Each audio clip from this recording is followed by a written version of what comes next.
If you want success, stop looking at others and start looking in the mirror. The person in front of you is your greatest asset or your biggest liability. Know exactly what you want. Vague goals lead to vague results. Define your purpose with absolute clarity, and once you do, commit to it with everything you've got. Burn your ships. Make retreat impossible. Don't wait for support. Don't beg for approval. Don't expect a handout. You are not here to be carried. You are here to conquer. The strongest people build themselves. They rise from silence, from sweat, from struggle. Discipline is your sword. Focus is your shield. Cut through distraction. Guard your vision. While others scroll, you work. While they talk, you act. While they doubt, you believe. You will face failure. You will be ignored. You will be laughed at. Let it fuel you. The moment you start working like no one's watching, the world will start watching. Success is not for the lazy. It doesn't belong to the interested. It belongs to the obsessed, the relentless, the focused, those who choose to sacrifice comfort for greatness. Work on yourself like your life depends on it, because it does. Your mindset, your habits, your decisions, those are the architects of your future. So grind in silence, win in silence, focus on your mission. Trust the process. Work harder than you think you can, and then work harder than that. You are the only one who can do it. You are the only one who must. Now go, and don't look back. If you don't know what you want, the world will decide for you. You will drift, you will wander, and your energy will be scattered in 100 directions, doing 1,000 things that don't matter. But when you decide, truly decide, with absolute clarity what it is you're after, every step you take becomes a weapon. Every breath becomes a choice. Every day becomes war with your weakness and a contract with your future. You cannot build anything great with a vague blueprint. Success demands specificity. It demands you say to yourself, this is what I want. I will have it, and I will not stop until I do. That's the fire. That's the point where life begins to move for you, not before. Once you lock onto that goal, everything else becomes irrelevant. The gossip, the distractions, the outside noise, the opinions of those who haven't done a damn thing with their lives, they all fade into the background. Because purpose is louder than noise. Purpose silences doubt. Purpose kills hesitation. Purpose rewires your brain to recognize nothing but the path forward, even when it's uphill, even when it's dark, even when there's no one clapping for you, no one cheering you on. You don't need applause. You need to move. You need to build. You need to become so focused on your own growth that the world has no choice but to step back and watch. Forget waiting on someone to believe in you. That's weakness. That's dependency. You want power? Start believing in yourself with a level of obsession that makes people uncomfortable. You want to win? You better stop hoping and start working. There is no shortcut, no easy way, no secret hack. There's only effort directed like a laser. The difference between the average and the extraordinary is not talent, it's focus. It's the refusal to be distracted. It's the refusal to break under pressure. It's the refusal to waste time being jealous, envious, or bitter. You think the people who are winning care about what anyone else is doing? No. They're too busy. They're too locked in. They're too determined to waste a single second comparing. You have to learn to be alone with your mission. Get comfortable with the silence, because that's where the real work happens. You build your body in solitude. You build your mind in solitude. You build your empire brick by brick, while others party, sleep, or scroll through lives they'll never live. This is the sacrifice. This is the grind. And if you're not willing to pay the price, then don't expect the reward. You want to be great, then act like it. Get up earlier, stay up later. Stop making excuses. Stop blaming your circumstances. Life is hard. Go, that's where growth lives. That's where the real ones rise. While the weak complain, the strong adapt. While the lazy wait for motivation, the hungry show up anyway. You don't need perfect conditions. You don't need everything to be right. You need one thing. Work. Relentless, focused, obsessive work. Day after day, week after week, year after year. Your results are a reflection of your discipline. Your life is a reflection of your focus. You will not rise to the level of your goals. You will fall to the level of your habits. And your habits are either pushing you forward or pulling you under. So choose. Choose the discomfort of growth over the comfort of stagnation. Choose effort over ease. Choose to build instead of break. To create instead of complain. Because every time you choose focus over distraction, you get closer. Every time you say no to the things that don't matter, you say yes to your destiny. It's not supposed to be easy. It's not supposed to be quick, but it is worth it. Every drop of sweat, every night, every sacrifice that makes others question your sanity, it's the tax for greatness. You pay now, so you never have to pay later. You work now so you can live on your terms, not theirs. You suffer now so you can lead, dominate, and rise when others fall. Forget the opinions, forget the doubts, forget the setbacks. If it knocked you down, get up stronger. If they underestimated you, then let your results scream. If you lost, hold your pace. This is not a game, this is your life. And every minute you waste wishing, comparing, or hesitating is a minute you could have used to become unstoppable. So, go all in. Focus on yourself. Shut out the noise. Work like your future is watching. Because it is. And it's waiting on you to show up. You are all you've got, and that's all you need. And to accept that no one is coming to save you, you will never rise. Stop waiting for someone to show you the way. Stop leaning on the weak scaffolding of other people's opinions, resources, or permission. You are not a follower. You were not born to depend. You were born to dominate. Everything you've been looking for in others already exists within you. The strength, the discipline, the fire, it's there. But until you decide to stand alone, you'll never know the power you're capable of. Nobody owes you anything. Not support, not praise, not a second chance. And the moment you stop expecting, the moment you stop asking and start doing, everything changes. Relying on others for your success is gambling with your destiny. You are placing your future in hands that don't care, won't show up, and have their own battles to fight. If you want it, you have to take it. If you want to lead, you must be willing to walk alone. If you want to rise, it starts when you stop blaming anyone or anything for where you are and start holding yourself accountable for where you're going. Self-reliance is not about arrogance, it's about ownership. You own your mind, you own your time, you own your attitude, your actions, and your outcome. If you want discipline, create it. If you want respect, earn it. If you want to change your life, then change what you do with your hours, your thoughts, and your effort. The second you decide that you don't need a crowd behind you to move forward, you become dangerous. The second you realize you don't need to be understood, liked, or accepted to win, you become that's the shift. That's where strength is born. In silence, in solitude, in those quiet moments when you decide you're done begging and ready to build. No one understands your vision like you do. That's why it's yours. Stop explaining it. Stop defending it. Let them laugh. Let them talk. Let them doubt. While they do that, you get to work. While they post, you practice. While they flex, you prepare. And when they see the result, let them wonder how you did it alone. Let them ask where you found the strength. Let them realize too late that they wasted their energy watching instead of working. You will be tested. You will feel alone. You will question whether the grind is worth it. Good. That's the filter. That's the gate between the average and the elite. Most people can't handle silence, can't handle their own thoughts, can't handle the weight of personal responsibility. They look for distractions, for people to blame, for reasons why they couldn't. Instead of finding a way, they can. You're not like them. You don't fold, you forge. You take the fire and use it. You take the pain and convert it. You take the isolation and grow through it. You weren't built to be soft. You weren't designed to be carried. You are the engine. You are the fuel. You are the driver. So drive. Get serious about your habits. Get ruthless about your time. Get obsessed with progress. Don't wait for motivation. It won't come.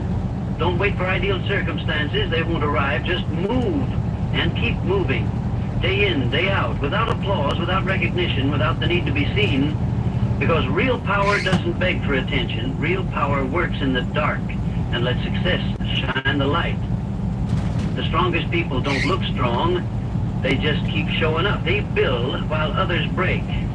They create while others complain. They fight when no one is watching, and they win when no one thought they could. They didn't wait for help. They didn't cry about what they didn't have. They started with nothing and decided to become something. That's the level you have to live on. No excuses, no dependence, no safety net, just raw focus and the decision to bet everything on yourself. You don't need more people, you need more belief. You don't need validation, you need execution. You don't need a team, you need a reason.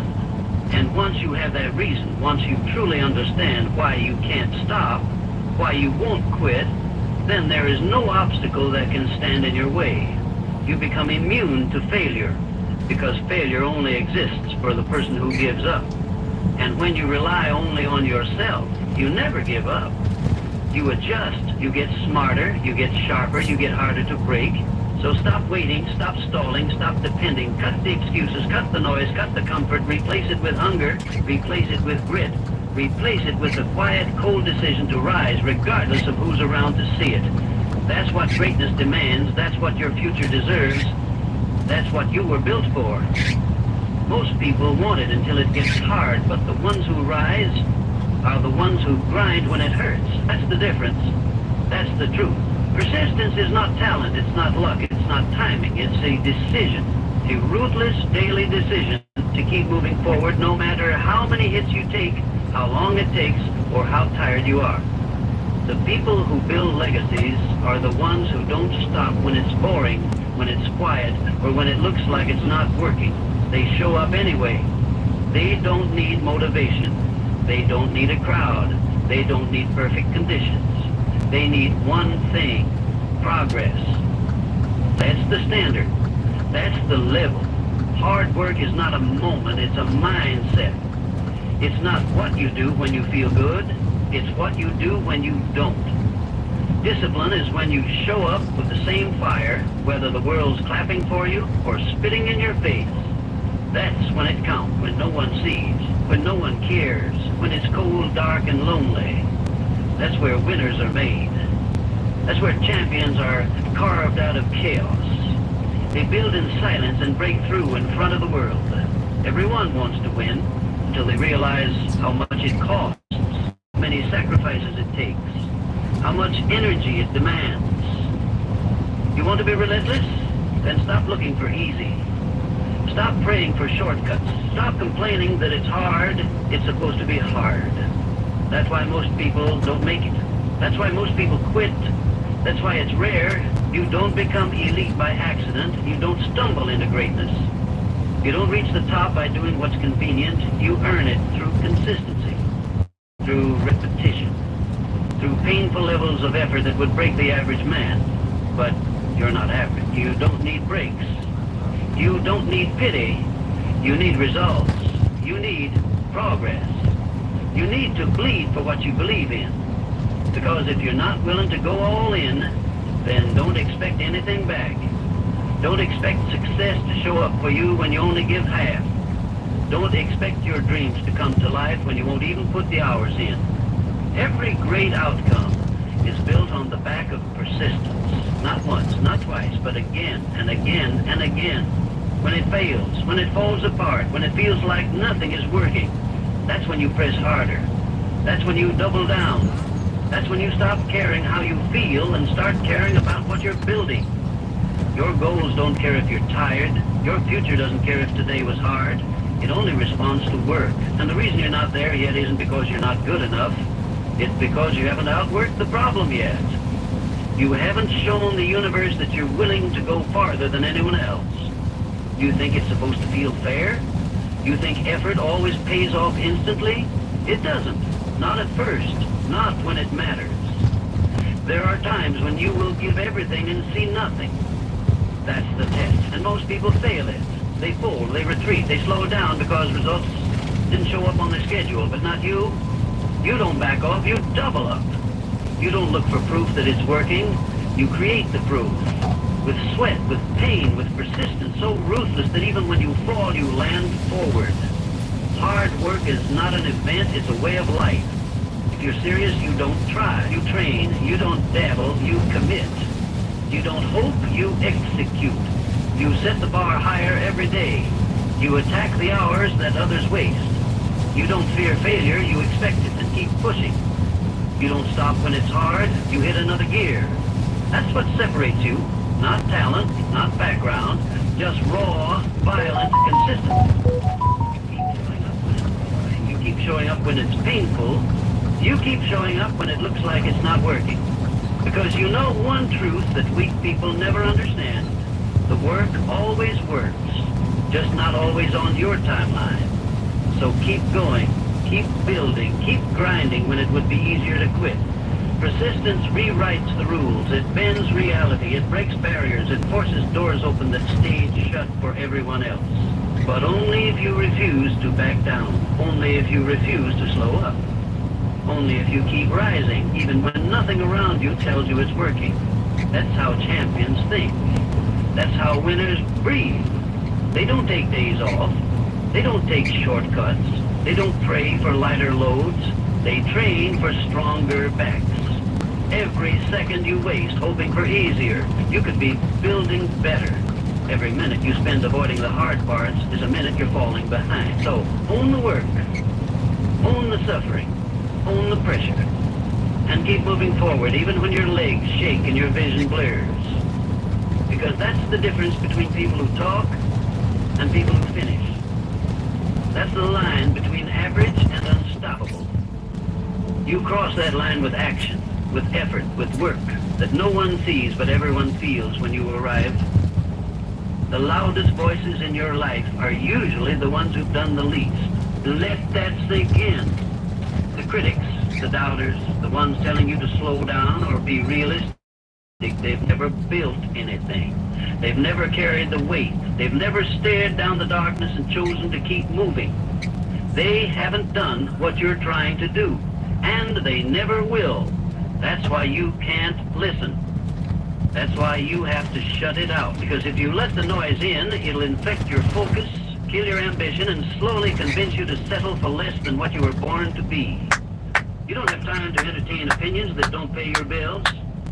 You don't have energy to waste explaining your vision to people who don't have the courage to build their own. Damn right. The world is filled with static. Everyone's talking. Everyone's posting. Everyone has something to say, but almost none of it matters. You want to win, then get quiet. Tune it out. Get so locked in on your mission that you don't even notice the noise. The moment you stop caring what the world thinks is the moment the world starts paying attention. You don't need to be liked, you need to be legendary. People will criticize what they don't understand. They'll mock what threatens them. They'll try to pull you back because your rise makes them feel exposed.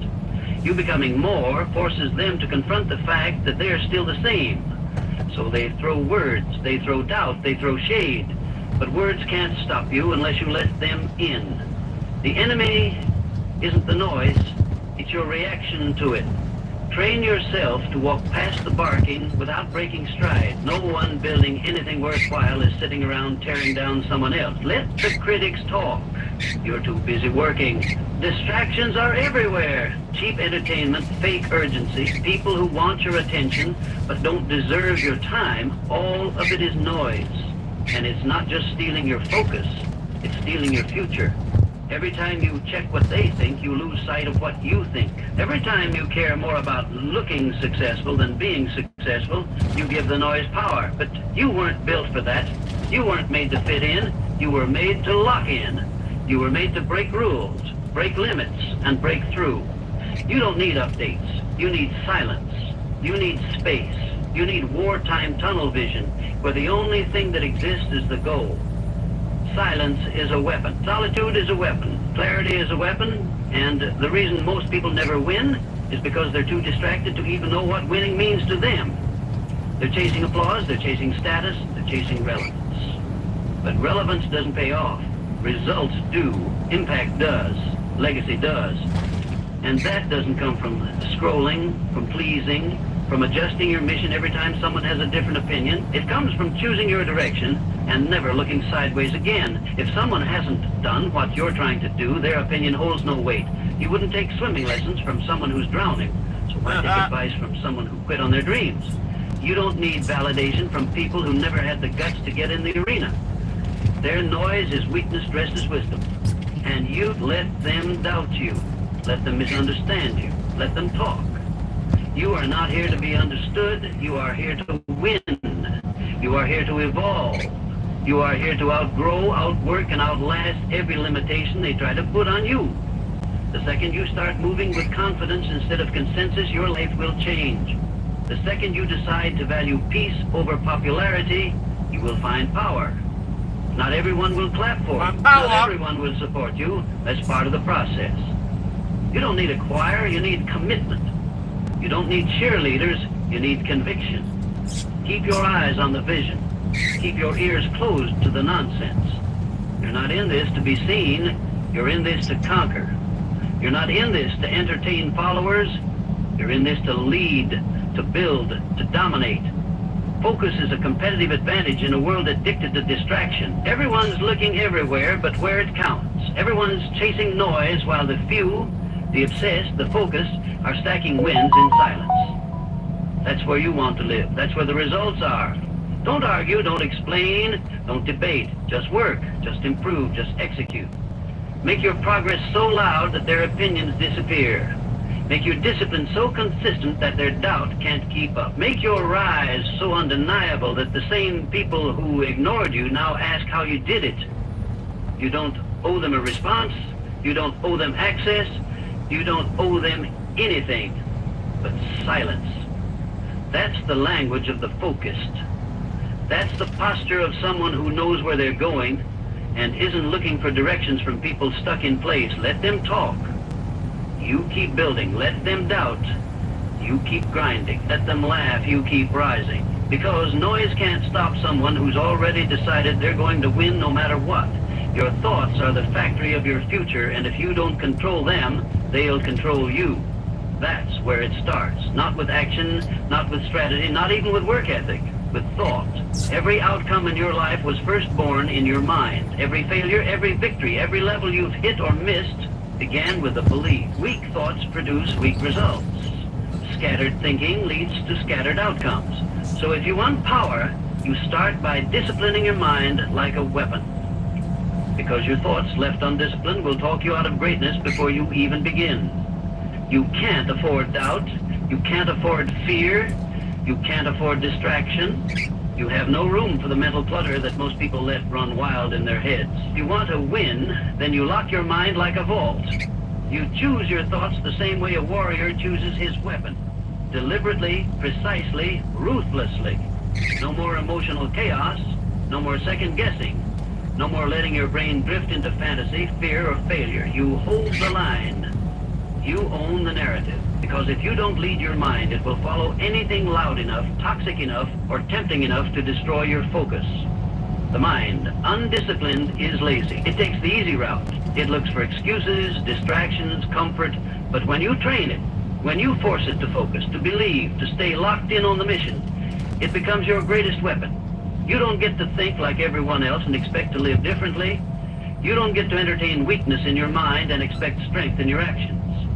Every time you allow negativity, doubt, or fear to sit in your mind rent-free, you're giving away territory. You're giving up leverage.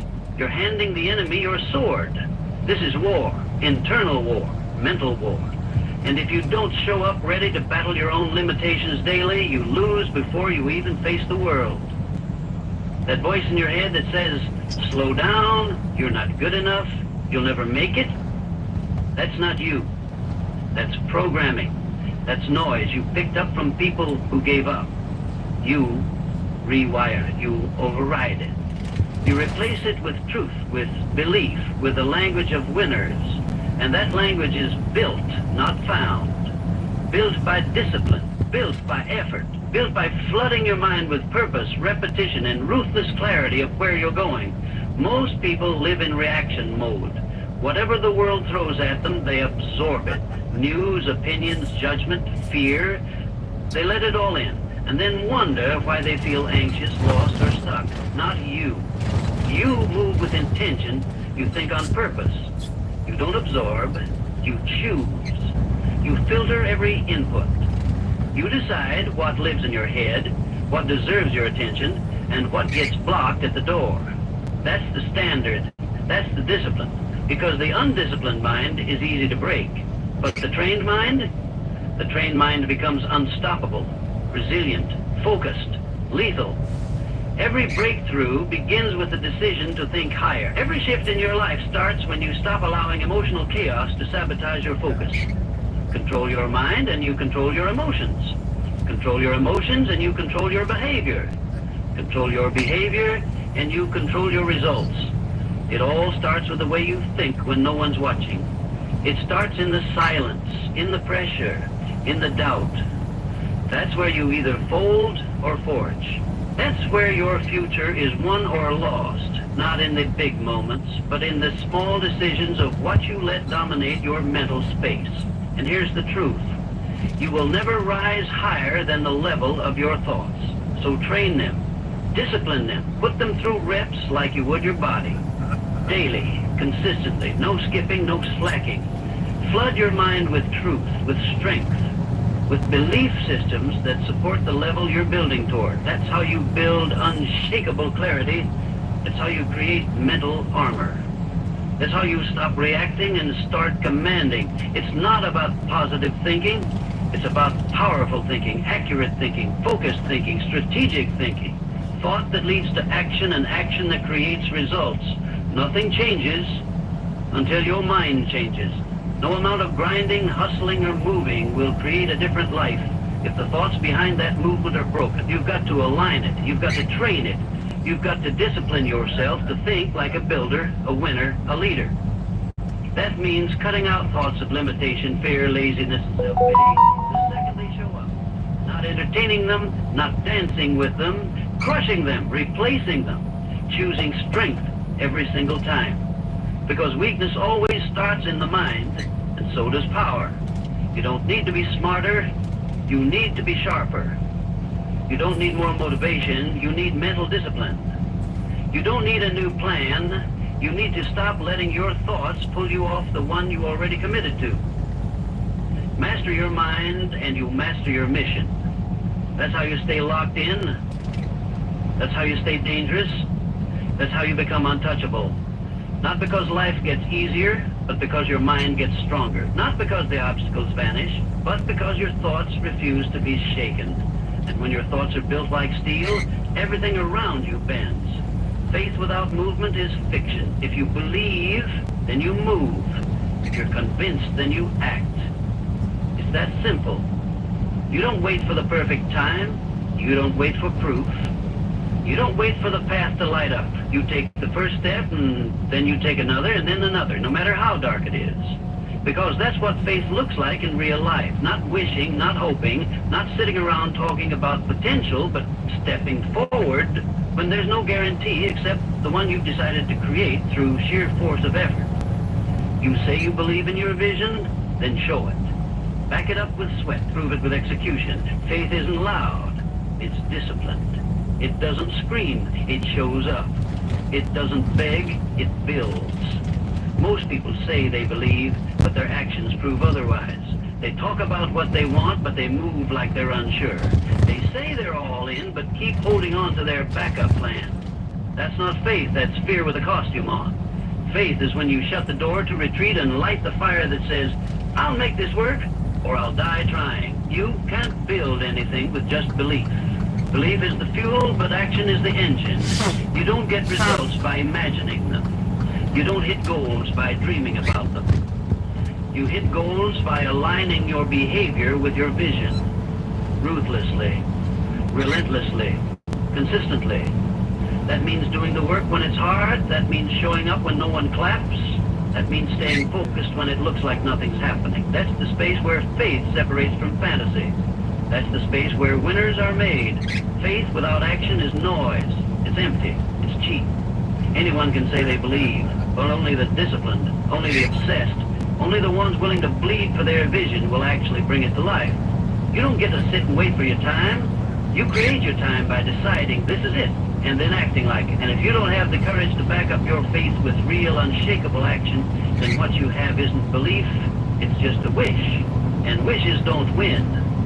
Work wins, movement wins, ruthless commitment wins. If you're serious, you don't wait for motivation, you don't wait for the right energy, you don't wait for conditions to be perfect. You decide, and then you act like it's already yours. That's the difference. That's how people rise from nothing. They see the future so clearly that their current reality has no power over them. They don't care what it looks like. They care what it's going to look like. And they act with that level of certainty. They speak it, walk it, live it before anyone else sees it. That's the kind of faith that moves mountains. That's the kind of faith that builds empires. But here's the truth. It's going to feel like it's not working. It's going to feel slow. It's going to feel lonely. That's part of it. That's the pressure that either breaks you or shapes you. You will question everything. You will face silence. You will fight self-doubt. But if your actions are rooted in belief, you will keep showing up. You will keep building. You will keep pushing through resistance that would crush the average person. That's the power of faith when it's backed by grind. You're not just hoping, you're proving. You're earning. You're building the outcome with every move you make. People will try to talk you out of your path. They'll question your pace. They'll tell you it's not realistic, but faith backed by action doesn't need permission. It doesn't need applause. It doesn't wait to be understood. It just works quietly, consistently. It doesn't get distracted by noise, setbacks, or small minds. It keeps going because it knows where it's headed. It trusts the process. It respects the work. It holds the vision even when everything else is shaking. That's what separates leaders from followers, builders from talkers, the uncommon from the ordinary. Every time you take action, you're sending a message, not to the world, but to yourself. You're proving that you're not just interested in your vision, you're committed. You're proving that your belief is real. You're building proof brick by brick, rep by rep, day by day. And that proof compounds. That proof stacks. That proof turns faith into results. And once that happens, the same people who ignored you will ask how you did it. But the answer is simple. You moved before you had it. You built before you saw it. And you acted like it was already yours until it was. There is no magic. There is no secret. There is only belief followed by behavior. And behavior is what the world responds to. You can scream about your goals all you want, but if your habits don't match your ambition, the world isn't going to move. The universe doesn't respond to noise. It responds to energy, to consistency, to action that matches the level of what you're asking for. And if you want something massive, then your actions better match that scale. So don't talk about faith, live it. Move with it, build with it. Let your work scream your belief so loud that your results become undeniable. Let every day be a statement. Let every rep, every hour, every sacrifice say one thing: I believe. And I'm proving it. Because in the end, talk fades, noise fades, but results remain. And results only show up for the ones who had enough faith to keep moving when nothing else made sense. The world owes you nothing. No one is coming to save you. No one is coming to hand you your dream. You get what you earn. You get what you build. And the only way to build something that lasts is to turn inward. Get focused and outwork every excuse, every distraction, every weakness trying to pull you off track. You don't need applause. You don't need comfort. You don't need permission. You need hunger. You need fire. You need the kind of relentless mindset that wakes up every single day with one mission: improve, execute, dominate. This isn't about talent. This isn't about luck. This is about discipline, faith, vision, and execution. This is about showing up when no one else will, believing when no one else does, grinding when everyone else is comfortable. You want a life most people don't have? Then you better be willing to do what most people won't. Cut the noise, kill the excuses, focus on yourself. Work hard, lock in, stay dangerous, stay obsessed. Because when it's all said and done, the only thing that separates the average from the unstoppable is this: one kept talking, the other kept building. Be the one who builds. Be the one who finishes. Be the one they remember.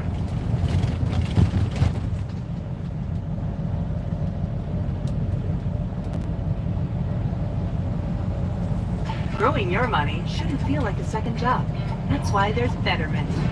The automated Your life will completely transform in just 30 days when you change how you think. Not next year, not in 6 months. Just 30 days of right thinking will set in motion changes so powerful you'll hardly recognize your life. I'm not talking about some magic trick. I'm talking about the simple, proven power of focus, intentional thinking over a set period of time. What you think determines what you become. It's that simple and that profound. Most people never tap into this power because they don't understand it or don't believe it.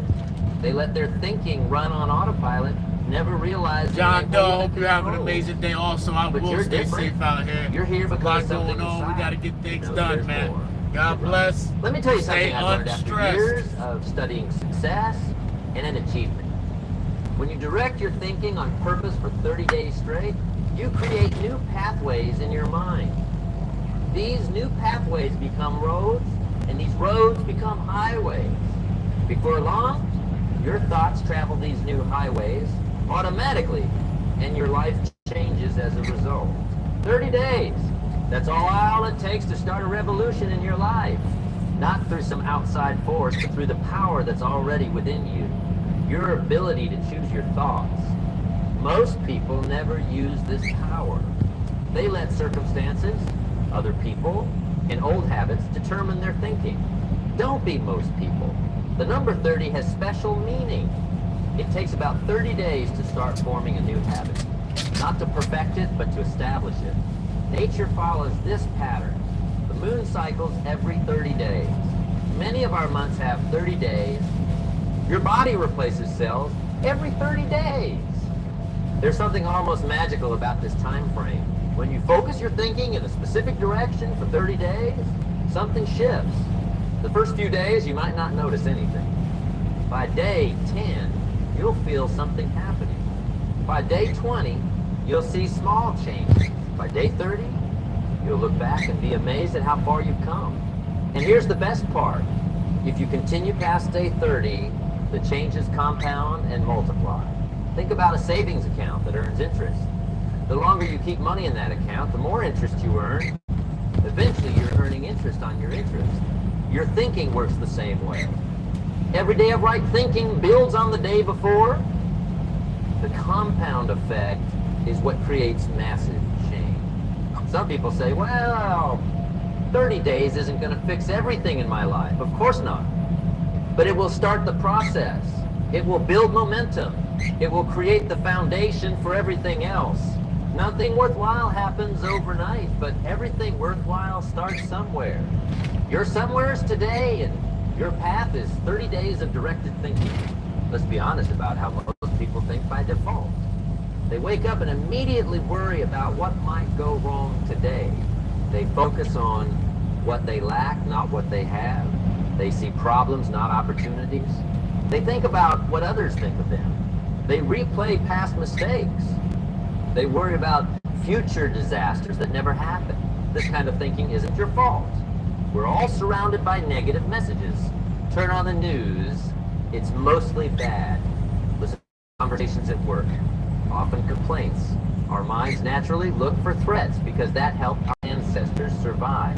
But in today's world, this kind of thinking holds us back. It limits us. It keeps the cost of negative thinking patterns is enormous. When you think mostly negative thoughts, you feel mostly negative emotions. These emotions create stress in your body. This stress affects your health, your energy, your sleep. Low energy and poor health affect your work, your relationships, your goals. It's a downward spiral of negative thinking blinds your opportunities. It makes challenges seem bigger than they are. It convinces you that you can't when you can. It tells you to quit when success might be just around the corner. Worst of all, it becomes so familiar that you don't even realize it's happening. That's why change is necessary. Not just helpful, but necessary. If you want a different life, you need different thinking.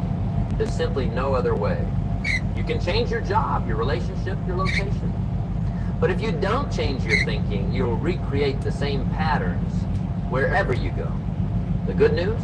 You have complete control over your thinking, not what first pops into your mind. Well, we all have random thoughts. But what you choose to focus on, believe, When we touch here, just try this out, John. That feels nice. Yeah, that's a good. Just do that. It feels comforting. Because when you believe, and repeat to yourself. This control is your greatest power. The one thing nobody can take from you. Even in the worst circumstances, you can choose your thoughts. Now, let's talk about what happens in the first 10 days when you decide to change your thinking. This is the awareness phase. Most people have no idea what they're thinking throughout the day. Thoughts come and go, and they never stop to notice the patterns. Your first job is to become aware. Start by picking one area of your life where your thinking needs to change. Maybe it's your thoughts about money, or work, or your abilities, or relationships. Don't try to change everything at once. Focus on one area. Then for the first 10 days, just notice your thoughts about this area. Don't judge them. Don't try to change them yet. Just notice them. You might want to carry a small notebook or use your phone to jot down what you notice. I just thought I'll never have enough money. I just thought my boss doesn't appreciate me. I just thought I'm not good at public speaking. Just the act of noticing creates distance between you and the thought. You start to see that you are not your thoughts. You have thoughts. This awareness alone will start to create change. Things that remain in the dark have power over us. When we shine a light on them, they begin to lose that power. You'll be surprised how many negative, limiting thoughts run through your mind every day. Don't be discouraged by this. Awareness is the first step to freedom. During these first 10 days, you'll start to notice where these thoughts come from. Everywhere. Some come from childhood. There's crazies Some come all from over past the place. experiences. Some come from other stay people's safe out here, opinions you that too, you've man. accepted as true. Some come from fear. Knowing the source helps you see that many of your thoughts aren't facts. You'll also begin to notice how your thoughts affect your feelings and actions. When you think, I'll never get ahead, notice how your energy drops. When you think, why bother trying, notice how you stop taking action. When you think, nobody cares what I have to say, notice how you withdraw from others. These connections between thoughts, feelings, and actions are crucial to understand. By around day 7, you might feel worse, not better. This is normal. You're becoming aware of thought patterns that have been running in the background for years. It's like cleaning out a closet. It looks messier before it looks better. Push through this phase. By day 10, you'll have a clear picture of what needs to change. The first signs of change will be subtle. Maybe you'll catch yourself mid-thought and think, wait, that's not really true. Maybe you'll notice a slight hesitation before automatically thinking the same old thought. Maybe you'll have moments of wondering, what would happen? These steps are the beginning of transformation. Now we move to the middle 10 days. Days 11 through 20. This is the replacement phase. Now that you're aware of your thinking patterns, it's time to actively replace negative thoughts with positive ones. Not fake positive. Not denying challenges, but approaching them with optimism and possibility. This phase is harder than the first. Awareness just requires paying attention. Replacement requires work. When you notice a negative thought, stop and replace it with a better one. If you think, I'll never have enough money, replace it with, I'm learning to manage my money better every day, and new opportunities are always available. In the beginning, this will feel fake. Your mind will resist. It will say, who are you kidding? That's not true. This is the struggle phase. Your old thinking patterns will fight to stay alive. They'll tell you this new way of thinking is foolish or naive. They'll try to convince you to go back to the familiar, even if the familiar is negative. This struggle is where most people quit. They try positive thinking for a few days. It feels uncomfortable, and they give up. Don't make this mistake. The struggle is proof that you're making progress. It means your old patterns are losing their grip. Push through. It gets easier. One technique that helps during this phase is to have ready-made replacement thoughts prepared in advance. Write down your common negative thoughts, and next to each, why does this always happen to me? Your mind will find reasons why you're a victim. Instead, ask what opportunity is in this situation, or what can I learn from this? Better questions lead to better thoughts. Your environment plays a huge role in your thinking. During these middle 10 days, be extra careful about what you allow into your mind. Limit negative news. Be selective about who you spend time with. Read uplifting books. Listen to positive messages. Your mind is like a garden. You need to pull the weeds and plant good seeds. By around day 15, you'll start to notice something interesting. The new thinking patterns will begin to feel less forced. You'll have moments where the positive thought comes first before the negative one. This is a sign that new neural pathways are forming. Keep going. You're rewiring your mind. By day 20, you'll notice changes not just in your thinking, but in your feelings and actions too.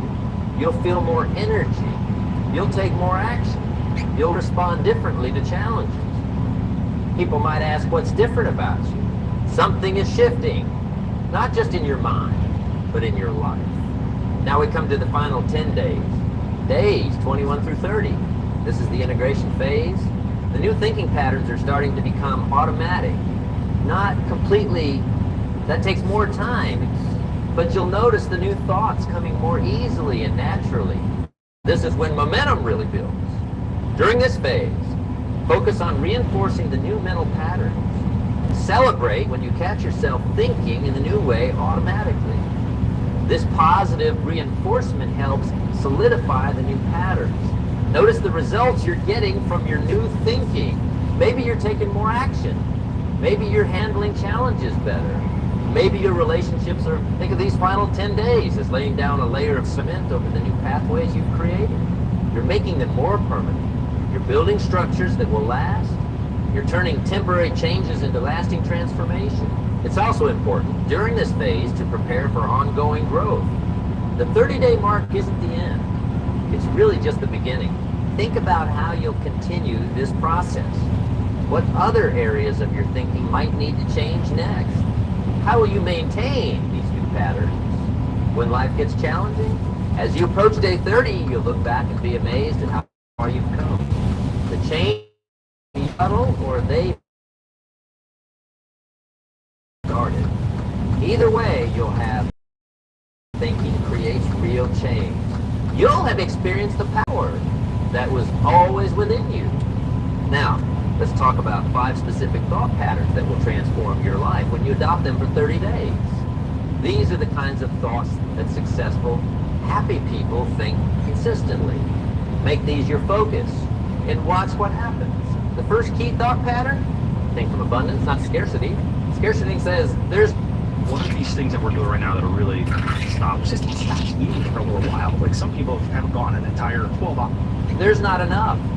I need to get mine before it's gone. If someone else wins, I lose. Abundance thinking says there's more than enough for everyone. New opportunities are created every day. When others succeed, it creates more success for all. When you think from scarcity, you make decisions based on fear. You hold tight to what you have. You see competitors everywhere. You focus on lack. This creates stress and limitation. It closes doors rather than open. When you think from abundance, you make decisions based on possibility. You give generously. You look for win-win scenarios. You notice the resources, connections, and opportunities all around you. This creates an expansive life where more good things flow to you. For 30 days, catch yourself whenever you think thoughts of not enough. Not enough money, not enough time, not enough opportunity, not enough love. Replace these thoughts with abundance. There are always new ways to create value and receive value in return. There is enough time for what truly matters. Opportunities surround me when I look forward. The second key thought pattern, thinking solutions, not problem. Problem thinking says, this is terrible. Why does this always happen? This shouldn't be this way. Who's to blame? Solution thinking says, what can I do about this? What's the next best step? How can we make this work? When you focus on problems, they grow larger in your mind. You feel stuck and powerless.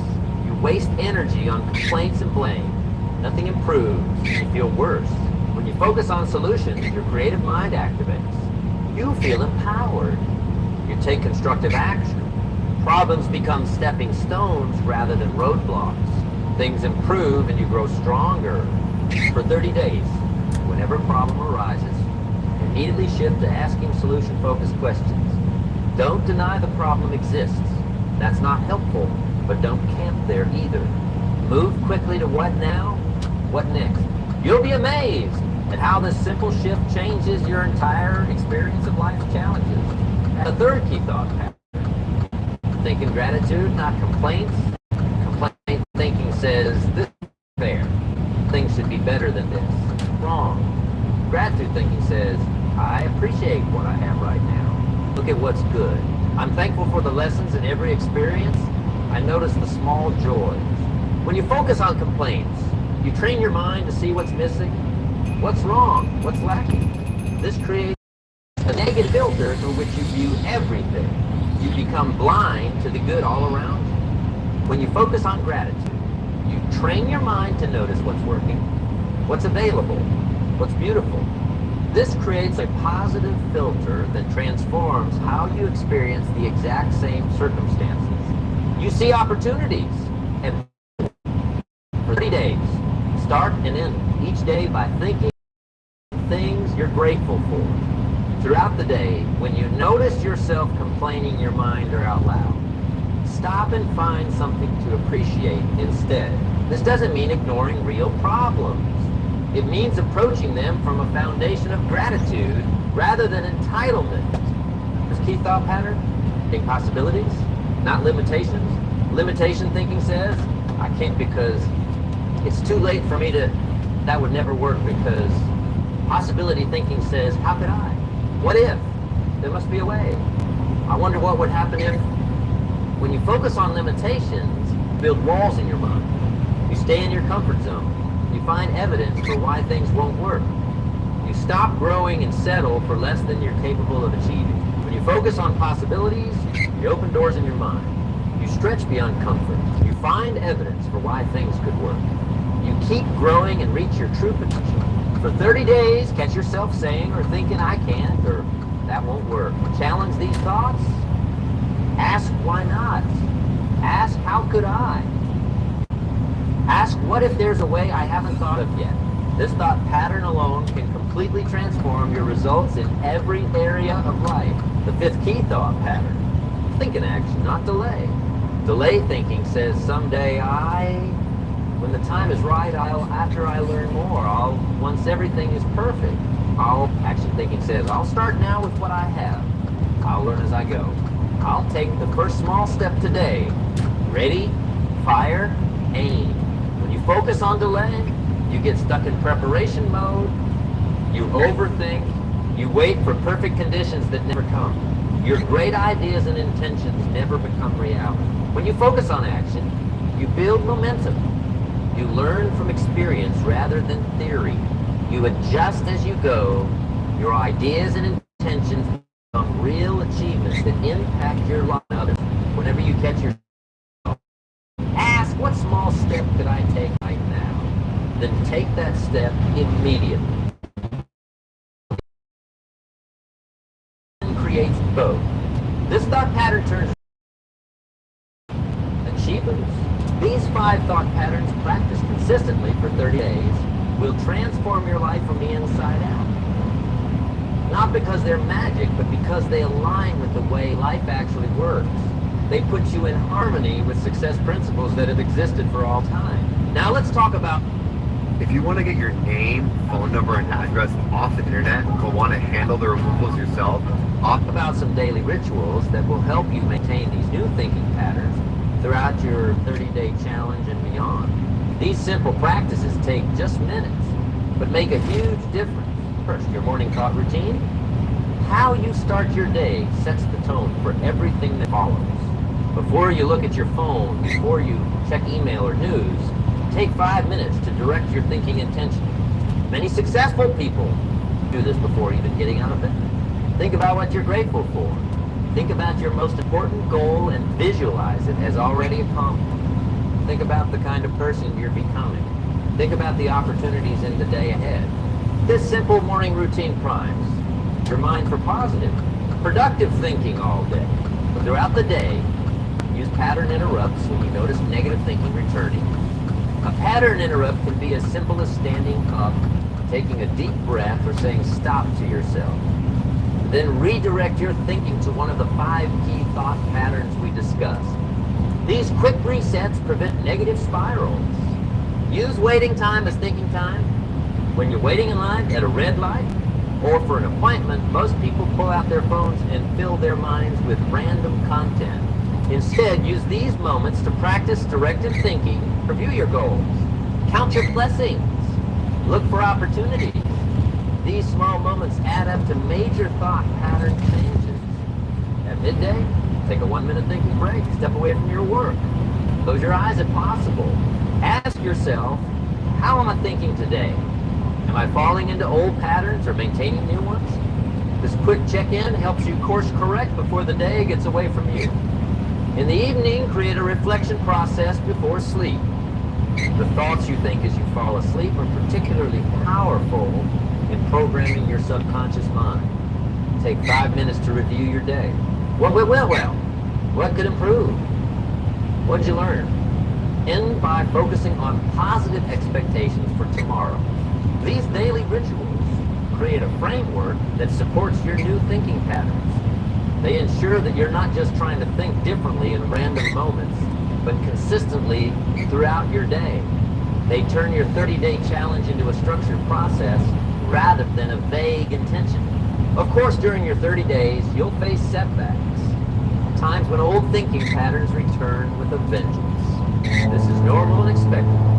The key is how you respond to these setbacks. When you notice you slip back into old thinking, maybe for minutes, maybe for hours, maybe for a full day, don't beat yourself up. This just creates more negative thinking. Instead, simply notice it without judgment and gently return to your new thought patterns. Think of it like training a puppy. When the puppy wanders off, you don't scold it harshly. You gently bring it back to where it should be, over and over with patience and consistency. Your mind is like that puppy. It will wander. Your job is to bring it back without drama or self-criticism. The ability to recover quickly from thinking setbacks is actually more important than avoiding setbacks altogether. No one maintains perfect thinking 100 of the time. The difference between those who transform their lives and those who don't is how quickly they return to empowering thoughts after a negative spiral. Forgiveness is essential here. Forgiving yourself, forgiving others, forgiving circumstances.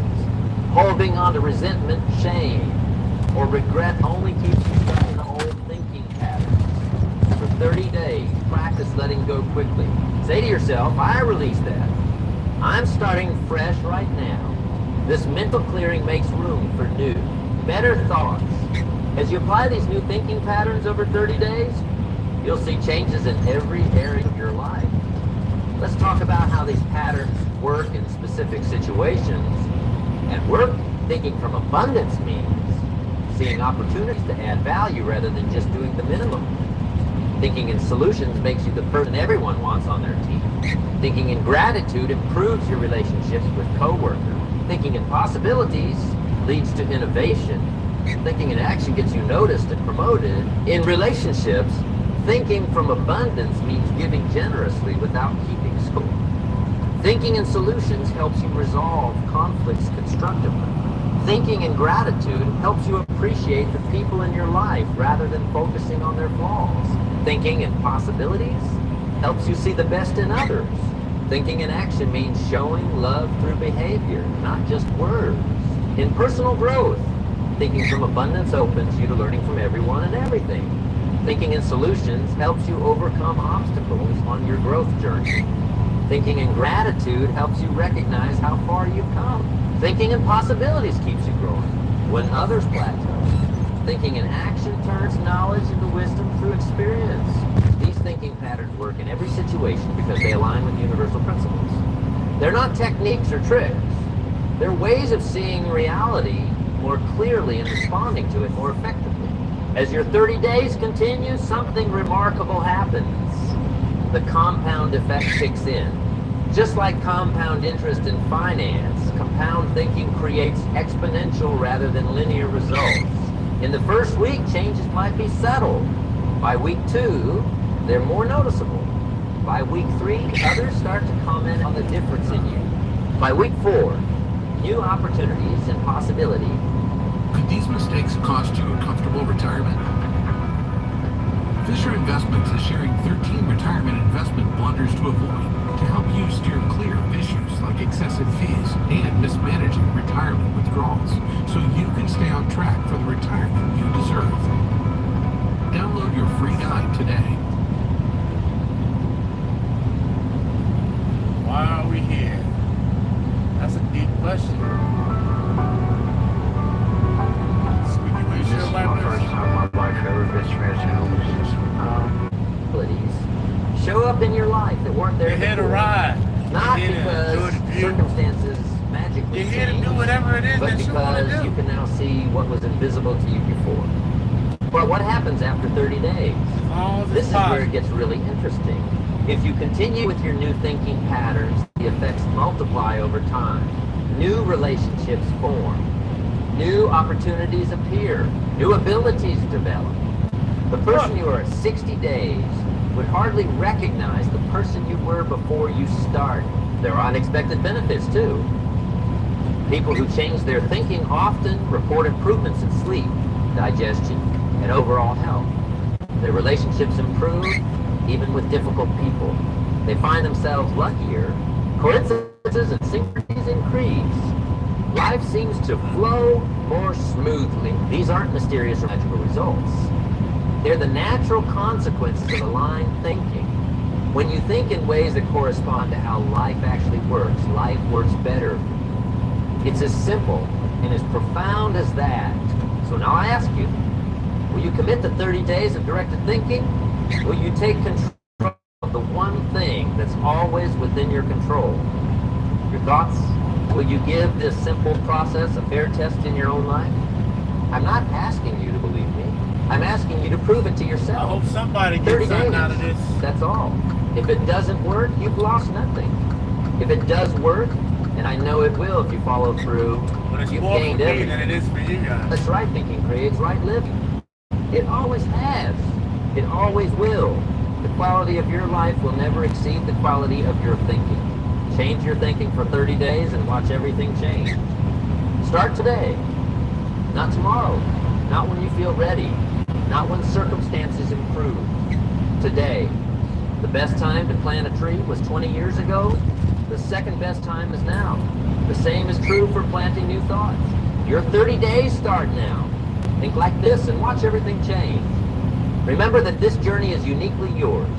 No one else can think for you. No one else can decide for you. No one else can reward your improved thinking. This is personal responsibility and fine thinking. You'll face resistance. Not just from your own mind, but sometimes from others.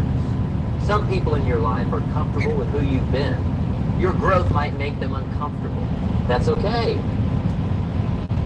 Hold steady to your new thinking. The right people will support you. The others will adjust or fade away. What makes the 30-day challenge so powerful is its simplicity. You don't need special equipment.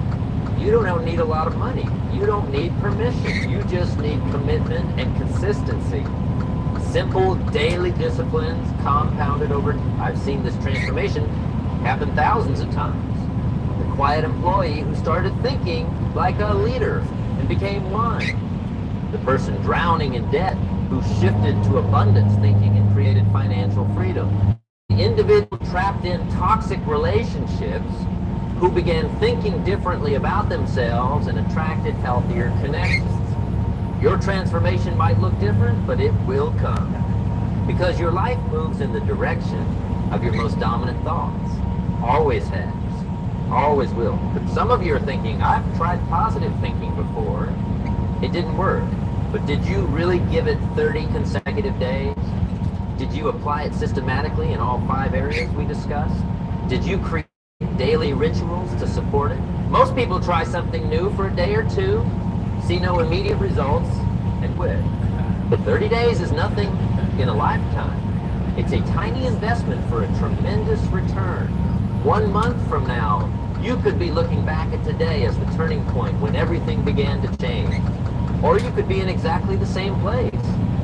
thinking exactly the same thoughts, getting exactly the same results.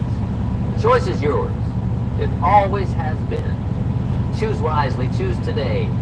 Choose new thinking for 30 days and watch as your world transforms around you. Not by magic, but by aligning yourself with the way life actually works. Your new life is waiting. Your best thinking will take you there. When you get traumatized, what happens is a 100 hertz wave travels from the thalamus and phosphorates what's called the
joining me a little bit later. And afterwards, we will head to space on Blue Origin, where I will sing something delightful from the Katy Perry version. But first, quick update. We've been following the case of Kilmar Abrego Garcia. Undocumented migrant from El Salvador, married an American woman, has a kid, living the American dream. Until the Trump administration sent to an El Salvadorian prison. Is an administrative error. If only there was a convenient and timely way that the prisoner could be brought back to the United States that wouldn't really inconvenience either nation. President Bukele at the moment flying from El Salvador to Washington, D.C. What?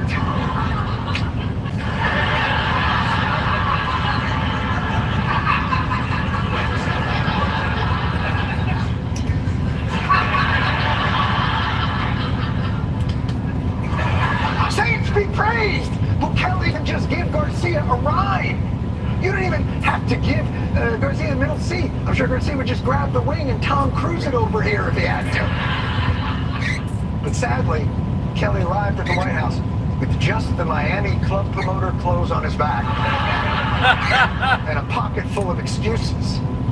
Can President Bukele weigh in on this? Do you plan to return him? How can I, as a model of terrorist to the United States? I don't have the power to return him to the United States. You know, can I honestly tell you, like, this is the thing that's, like, they're enjoying this. Like, the two of them. Our president, their president, okay, I guess we'll just have to let him rot in a prison, even though he didn't deserve to be there. I don't, you guys don't care about this guy. I'm talking about these two, but somebody else cares about this person. And you just randomly, with no evidence that you'll show anybody, called him a terrorist. And one of the weirder parts about this is the only thing that seems to upset Trump about the entire situation is having to answer a perfectly reasonable question from Caitlin Collins about it. You said that if the Supreme Court said someone needed to be returned, that you would abide by that. You said that on Air Force One just a few days ago. And they said that it must be facilitated. Why don't you just say, isn't it wonderful that we're keeping criminals out of our country? Why can't you just say that? Why do you go over and over, and that's why nobody watches you anymore? Nag, nag, nag. You sound just like the Supreme Court. Nag, nag. But fear not, America. For every time a lamestream media journalist gets shunned, an ass-kissy one gets its wings. Do you have a question, please? Mr. President, thank you so much. You scored another major investment win this morning in NVIDIA, pledged to build its AI supercomputer, the first time ever, right here in the United States. Now, that's a question I like. It's true. Yeah, that's not a question. I guess it's your favorite kind of question, a compliment. But rest easy, Americans, if there's one thing we all know, it's that first they come for the undocumented, migrants. And as long as nobody speaks out, they stop. You mentioned that you're open individuals that aren't foreign aliens but are criminals to El Salvador. Does that include potentially U.S. citizens, fully naturalized? If it's a homegrown criminal, I have no problem. I'm talking about really bad people. Really bad people. He's going to do that to U.S. citizens. I think the hosts of The View are about to get administratively errored. I got to tell you, I did not think he would get this authoritarian this fast. I really didn't. I'm sorry. Who could have known? Maybe if somebody out there had yelled at me on Blue Sky about this, I would have known. But no one did. Except every day.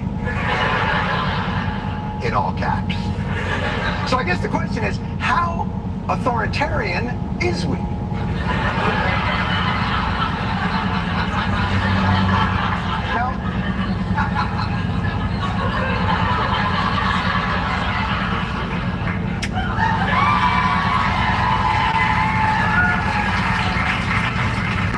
I don't accept your pity applause. Now, luckily for us, the world is full of authoritarian leaders that we can measure Trump against. Your Putins, your Xis, your Anna Wintours.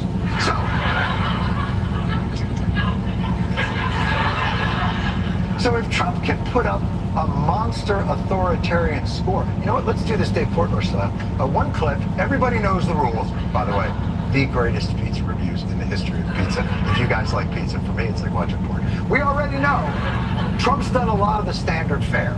He's attacked the free press, pulled random people off the streets, made law firms and universities bend the knee, announced Department of Justice investigations into an individual whose sole crime was suggesting that the 2020 election had been safe and well administered. You know, the bad, bad people. But authoritarianism isn't just policies. It's an aesthetic. The opulence of medieval kings, the excesses of Middle Eastern autocrats. It's a Pinterest vibe that speaks to the power of one's position, the riches that are the privilege of the office. Does Trump measure up? Does he have the lack of available wall space? You have the mantle, and you have the cherubs from, is that from Mar-a-Lago? Yeah, that's actually, they're gold, all gold. Look. And you know, it's angels. Why is filing your taxes with Free Tax USA different? Well, for starters, our it's angels.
They're angels, they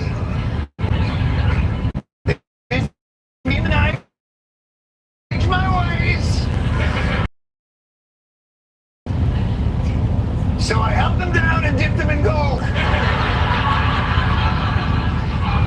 I drowned them in gold, liquid gold. Have you ever heard an angel scream? It is erotic.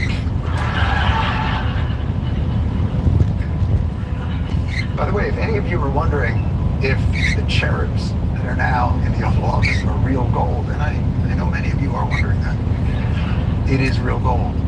There's a very good reason for that. Throughout the years, people have tried to come up with a gold paint that would look like gold, and they've never been able to do it. You've never been able to look. You've never been able to match gold with gold paint. That's why it's gold.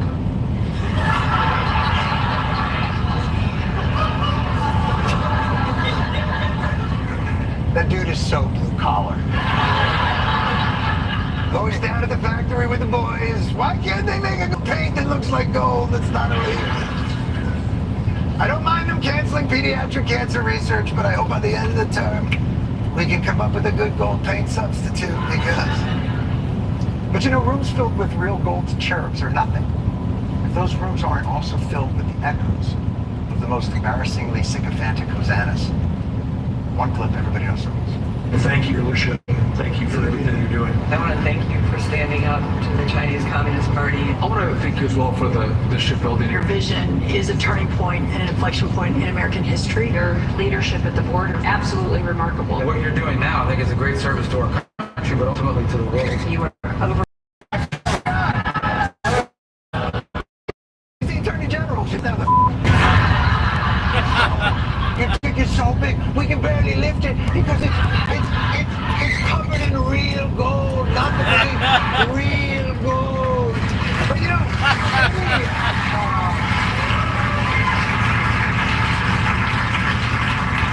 any run-of-the-mill authoritarian can get the praises from those that fear him, the OGs. The real autocrats extract something much, much weirder and humiliating. The forced, uncomfortable laughter. 올라고 창건 75톤을 앞두고 우리 국가의 위상을 다시금 과시할 수 있게 됐다고. He had a hat on, and then he puts another hat on, the same hat, but still. That's on the North Korean website, Funny or You Die. And as America's dear leader, Donald Trump also has a Type 5. We're pulling all that out and putting the money toward the infrastructure, not the social movement from the last administration. Good steel, right? As opposed to green paper mache. Thanks, great job.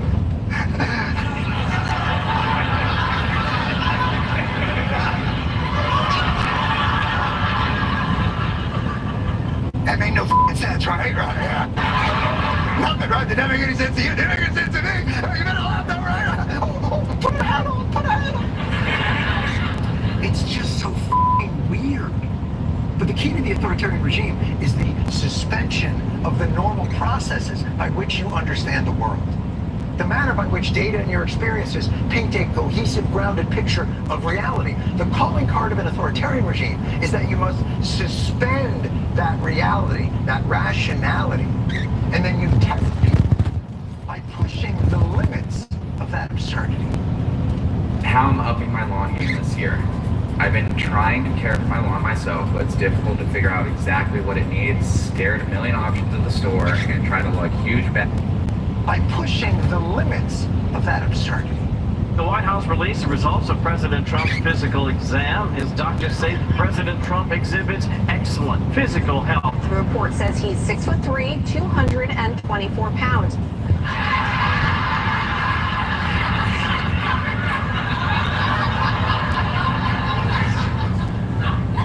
No. I'm gonna say no to either of those numbers. I don't want to be that guy, but he has a front butt. I mean, we all get there. It's fine. You can have it. But what's with his forged by Hephaestus? No. And by the way, that medical exam did not only confirm that Trump is physically perfect, his brain is also totally jacked. I took a cognitive test, and I don't know when to tell you whether that I got every answer right. Can you tell us about the cognitive test? Is that an even person camera TV? It's I think it's a pretty well-known test. Whatever it is, I got it all right. I think we all know what I'm talking about. But I would like to know what cognitive test. It's just bullshit. I took a cognitive test about my memory. What was it? It was a test. Trump is such a medical marvel. What's the secret to his good health and youthful appearance? Sense of humor decreases stress that he has. Everyone that knows the president knows how funny he is. That decreases stress. Does it? Sense of humor decreases stress. Keeps you young looking. Is that what I hear you saying? May I, if I may, just for schnicks, offer the counter argument? Do I look less stressed? No, don't look, I'm hideous. But you know what? He's got a good sense of humor and he's in pretty good shape. May work for your run-of-the-mill authoritarians, your Lukashenkos, your Maduros. Surely Trump is above that C tier. Donald Trump is a genius, very different in the best possible way. The president has an athlete's mindset. Accessible, freewheeling, refreshing. Hello.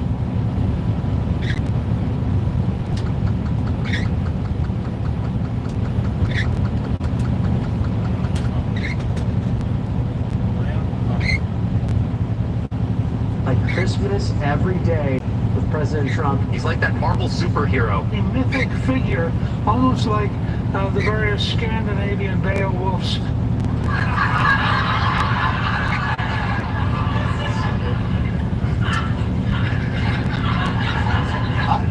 I'm obviously not a scholar in Viking lore. I don't remember there being Beowulfs. What Beowulf? Wouldn't it also then be Beowulfs? But those are still just reaching for superlatives. Is there anyone else? Maybe Mount Sinai? Can Trump be the biblical Moses? No! I'm not the most observant Jew. I mean, this weekend I think I celebrated Purim, but...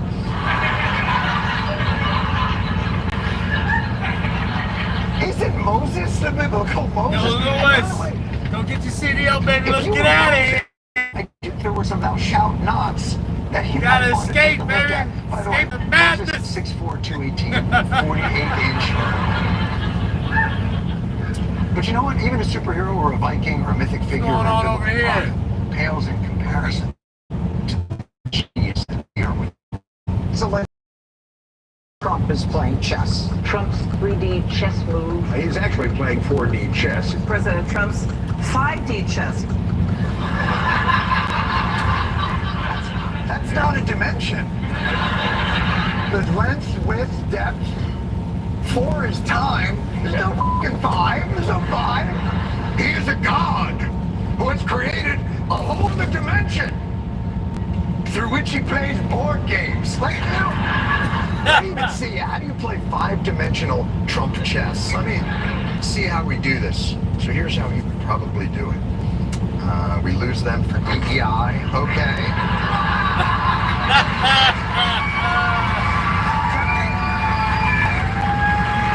I guess that's it. I guess that is 5D.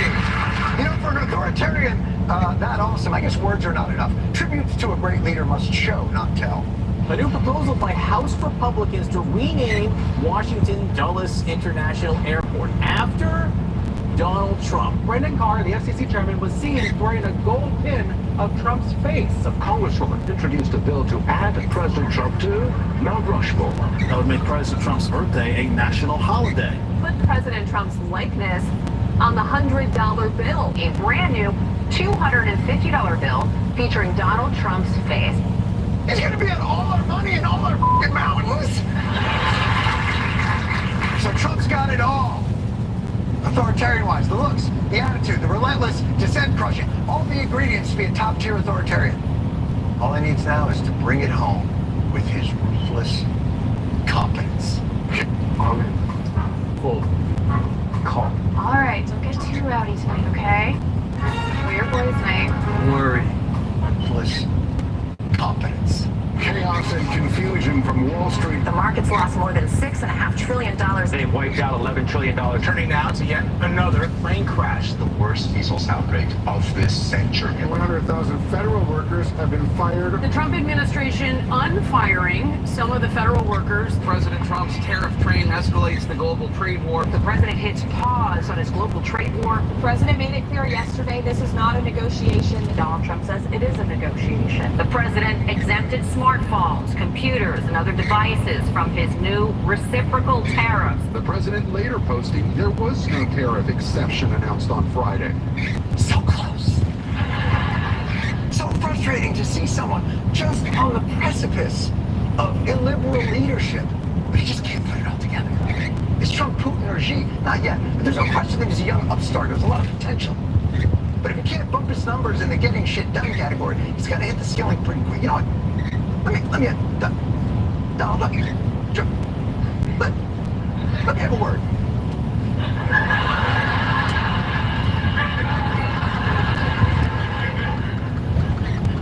President Trump,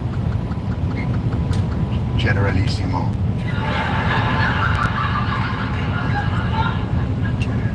Oh, great Moses.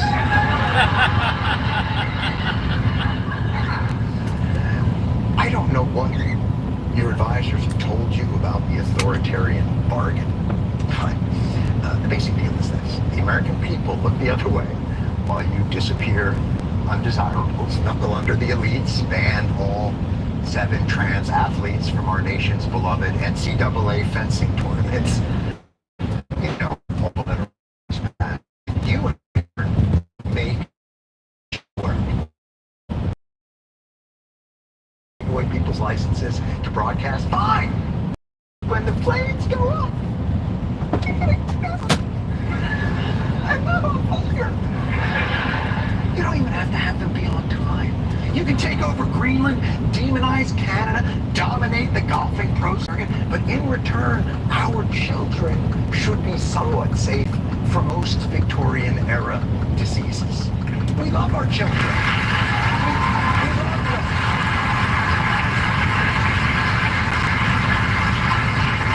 We love our children, especially the Rizzler.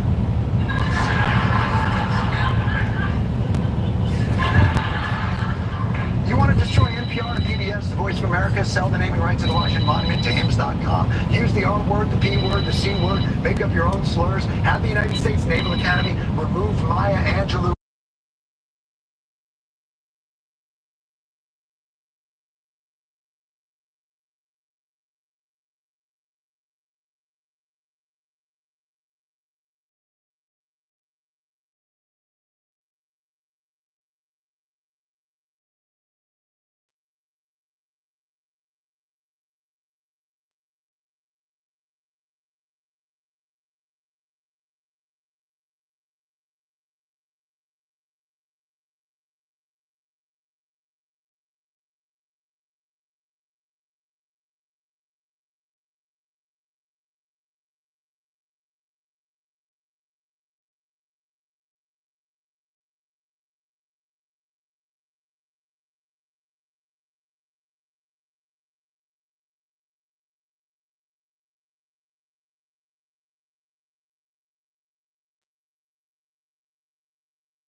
Angelou from its bookshelves, but for some reason keep Mein Kampf, which is a real f***ing thing that they did, we'll be fine. We weren't that crazy about this system of government in the first place. But you keep f***ing this up.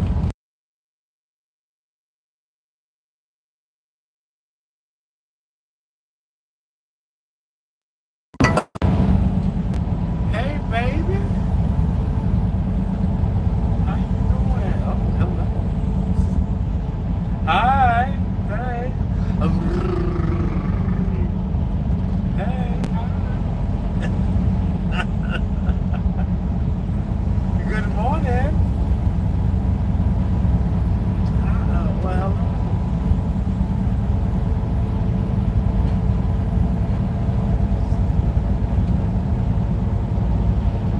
Yeah. Made it. That's like pancakes and turkey bacon for me.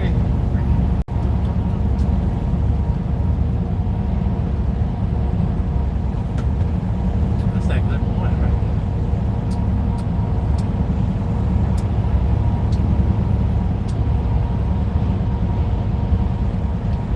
How you doing today? About to go work it out. Oh, man. Okay.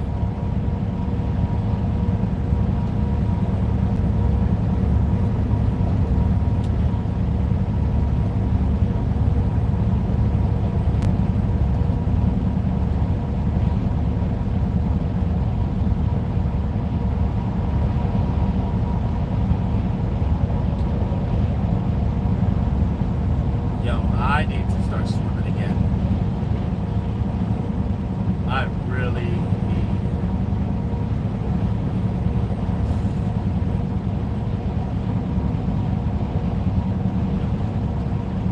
Yo, that shit is rough.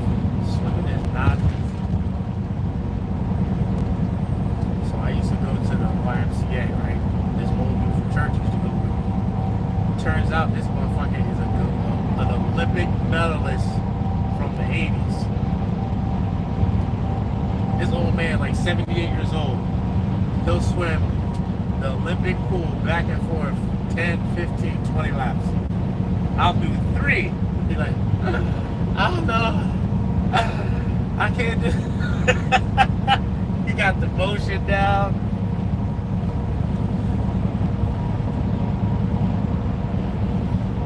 His lifeguard? Really? Oh, so you got the Baywatch. You doing the slow motion runs? Yeah. I believe it.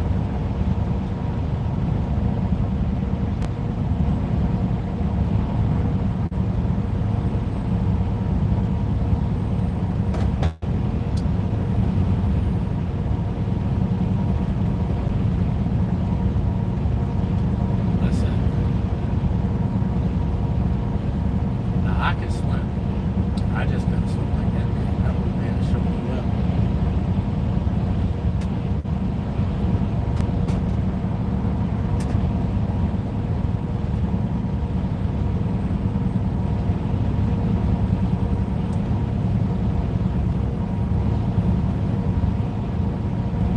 Yeah.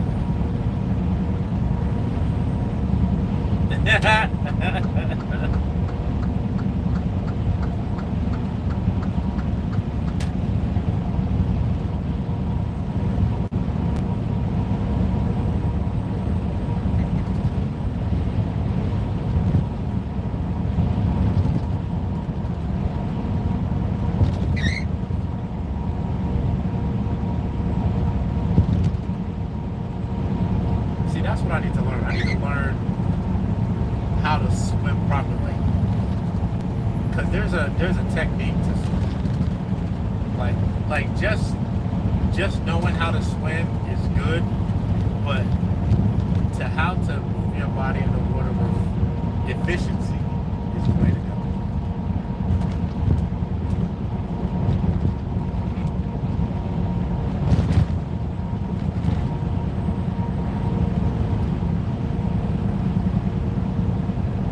So that's what I never learned.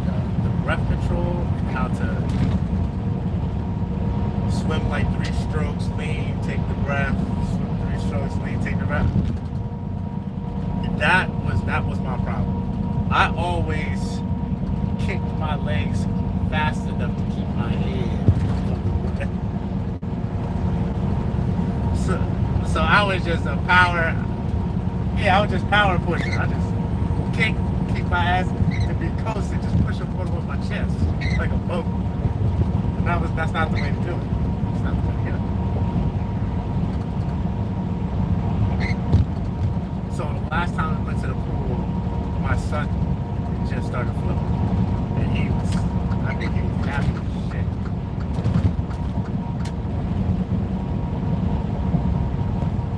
Yeah, but he didn't understand it. So I have him floating and breathing. Like, but he has to relax. I have to feel the water, and I'd have my hand under his lower back, right? And I'm like, just put your legs and your arms out straight. Relax. Yeah, don't you let me go, don't you let me go. And then I'll be next to him, I'm like this, treading the water. I was like, I'm not gonna let you go. And then he notices both my arms. And then he panics, and then I get to him again, you know? And I was like, what happened? He's like, you let me go. I was like, but when you thought I was holding you, you was flowing that whole time. And he was like, I was flowing that whole time. I was like, all right, let's do it again. Nah, I love that stuff. That's fun.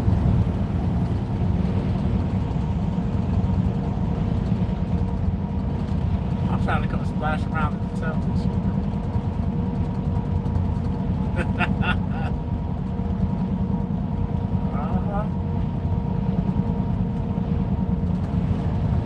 Yeah, it ain't big enough for you.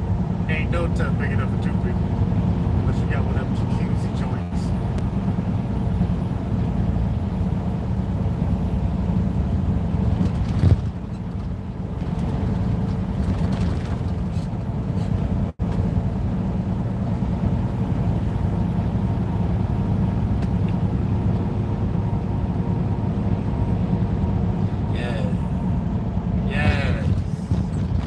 You mean the cast iron with the animal feet, with the paw feet? Yeah, that's what we had at Grandma's house. I remember that.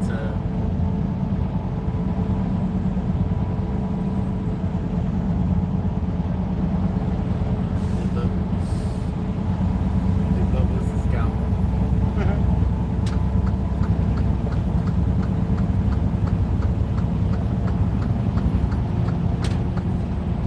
How many pull-ups can you do?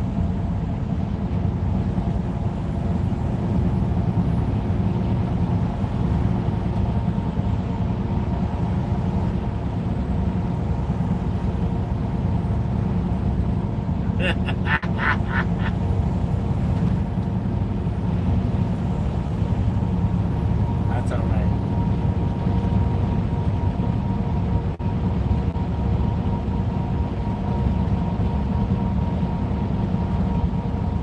I would tell you to use rubber bands. Use rubber bands and try to do pull-ups. Put the rubber band on the bar, down, the long ones they got at the gym. Put your foot in it, grab that sucker, and start doing the pull-ups. Because a pull-up in the military is like having a gun on the field. It's gonna put you, it'll save your life. Because if you have to get up over something, you gotta pull yourself up.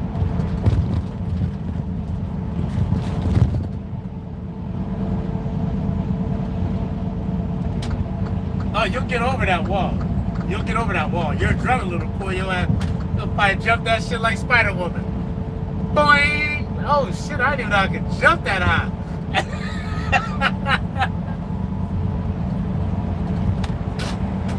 Oh shit, where's my pencil? Pen? Where'd they go? Oh, there it is. Okay. Just in Illinois. Go ahead, put some butter on that thing, let me see.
Paraffin's all in you. All in your flesh.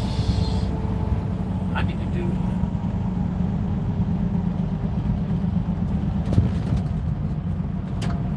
I went and boy, I need to go buy me a hummus stone. Yeah. I need to go rub on my feet. Either that or go see the little Chinese lady.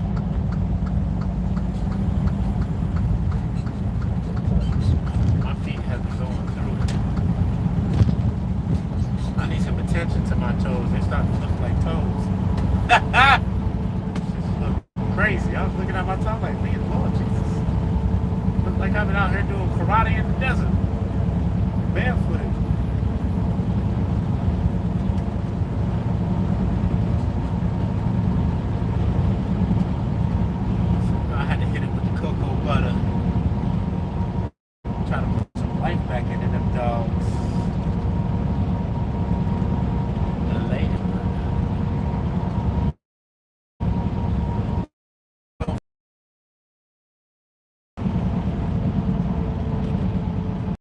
Okay?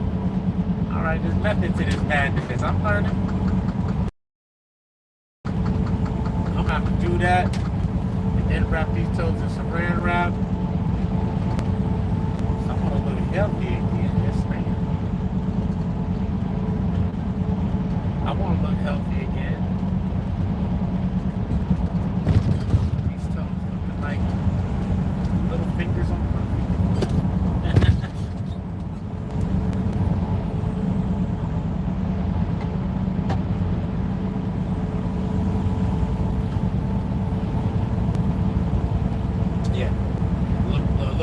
Proper. I ain't gonna lie, when I was little, every morning on the bus stop we was playing tic-tac-toe on my leg.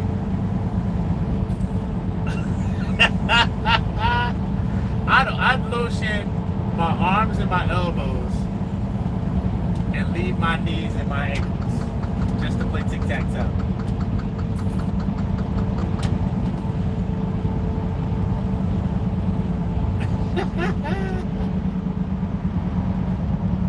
Dusty as babies. Why? Why? Why you look like I don't love you? Why? Yo, I can't do it.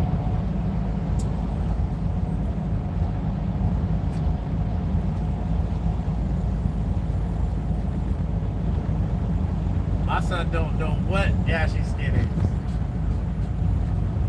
I couldn't do it with him. My son, he don't know what ashy skin is. I remember how I was like, you ain't gonna be like me, baby. We gonna do you better. Come here, grease your goose.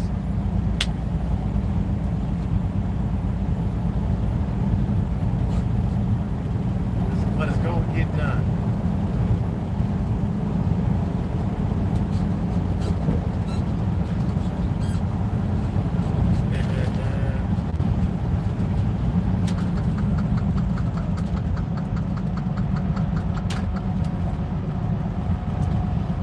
It's such a light day today. I'm gonna go up here and see if I can deliver, and if I can't, I'm just gonna park up. But I don't deliver till tomorrow morning. But if I can call them this afternoon and be like, I'm all empty, that'll be what's up.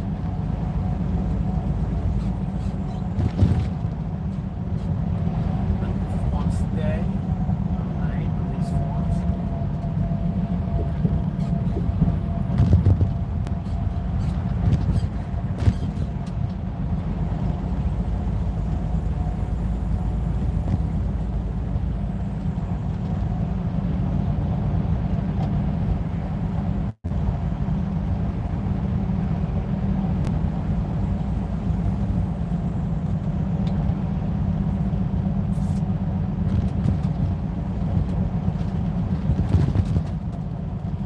Are they going back to Arkansas? Oh, that's right, 'cause for your maps, that's right.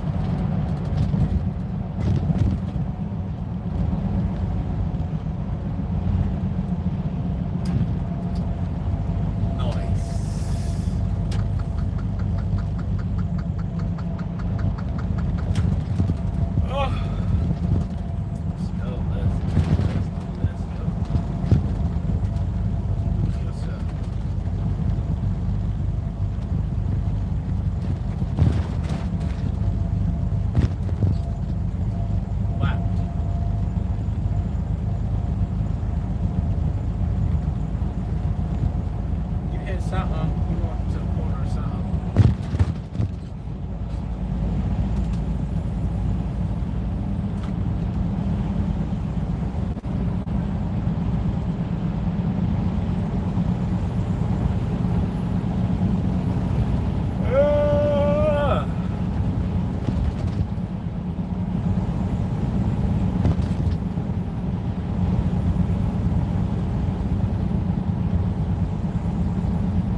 Because all their curries are a little different.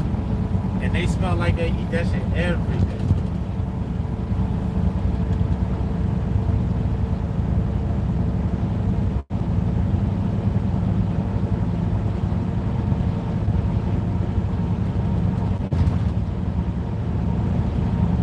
Yeah, because you smell delicious, bitch. That's why I do. Smell like a whole meal.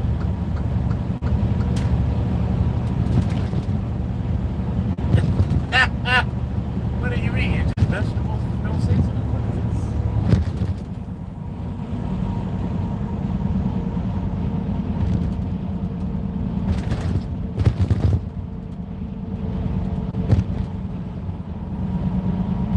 Uh-huh. Hey, what's up?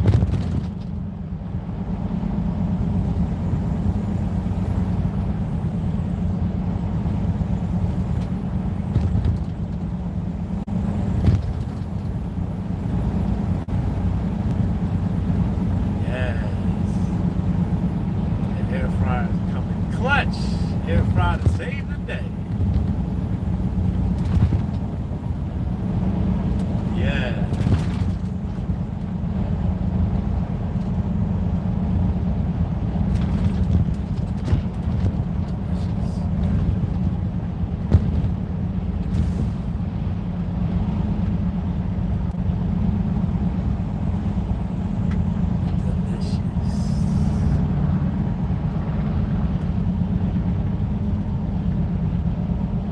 Gotta have cooking with the sandwich.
Sides and elbows and wrists.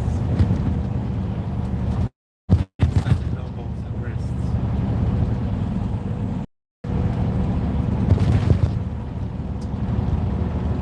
Right. So by your wrists.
Blurpy time?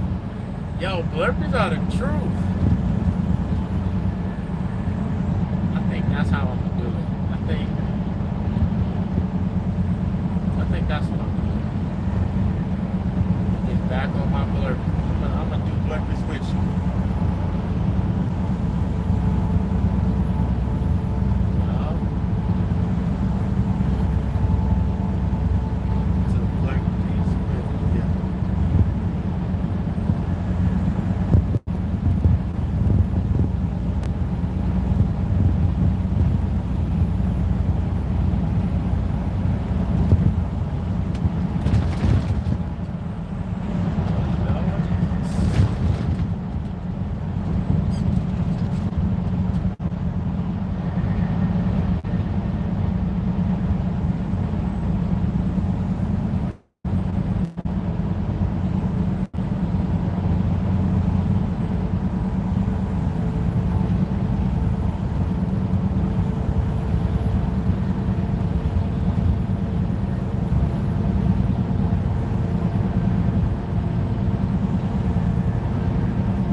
I went around this turn and there was a breeze at the same time pushing me in the direction of the turn.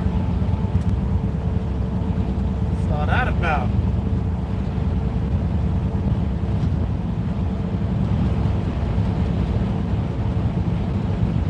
Like you put French fries all over the highway. No.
Right.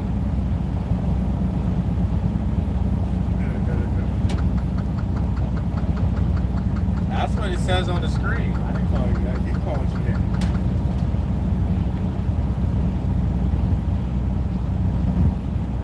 You got all kind of names. Who are you?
What you got? Some Werther's originals in there? What you got?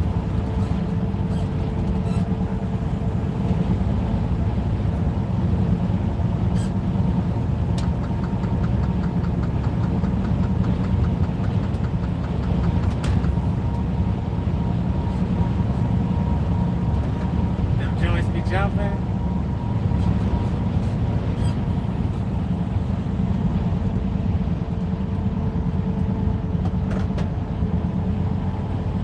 Ha! All right, token black girl.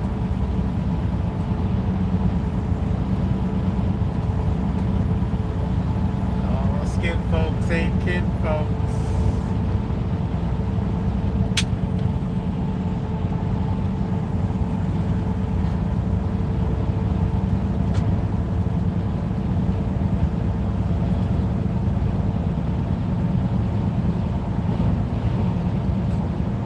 I hear that.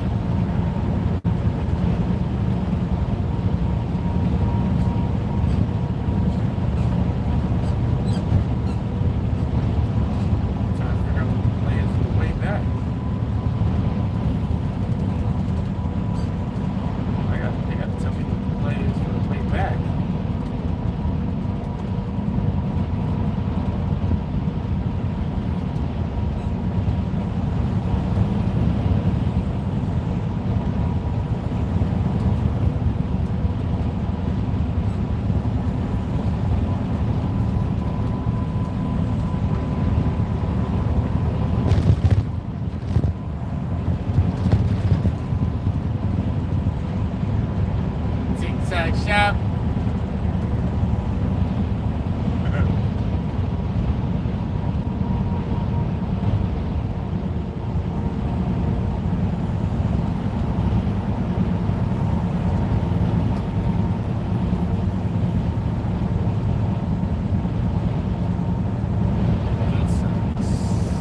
network, the Dusty News Network. You know where Negro news comes first, and I'm so excited to be your host today. Breaking news. Guys, I know you like spending time with your significant other, and a lot of people are making some very sexual poses on the internet. Even people who typically didn't do that in the past because of Instagram and things like that.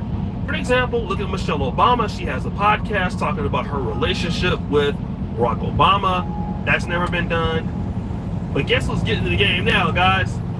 Preachers! Preachers are out here doing the most in 2025 on the internet. Not just on podcasts, but even in photos.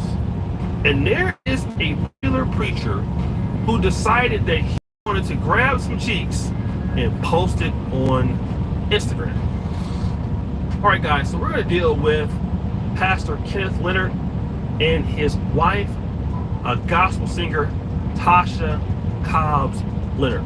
All right? Now, they are both from South Carolina.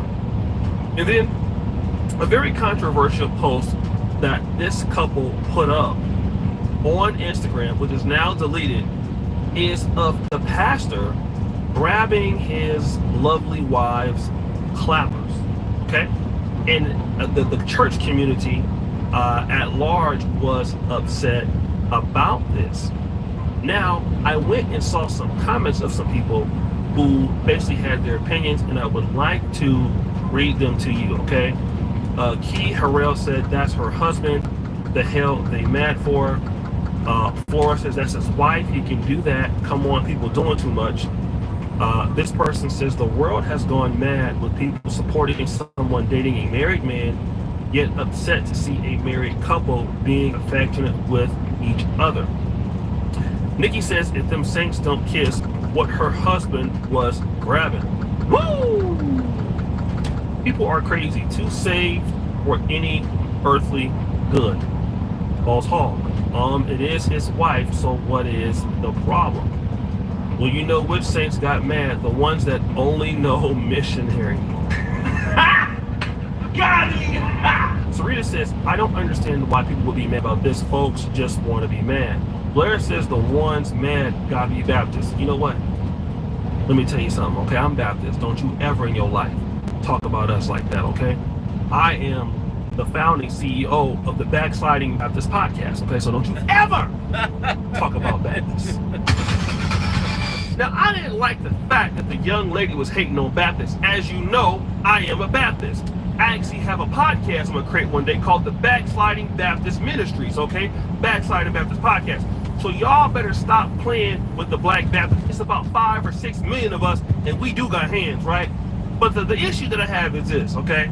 I get it. The pastor loves his wife. But listen, man, why do you need to post a picture grabbing your wife's ass? I mean, like, do y'all also need to go and make an OnlyFans tape because you're married? Like, you are a preacher in the church of God, and we don't need to see you grabbing your wife's ass. Why is it? I mean, you have married people. Imagine Barack Obama grabs Michelle Obama's ass on a White House photo. Like, it doesn't look good. It looks tacky and trashy because that pose is something that's not looked at to the body of Christ. It's just not. If you are married and you want to grab your wife's ass, grab your wife's ass at home, right? Not for us in the world to see.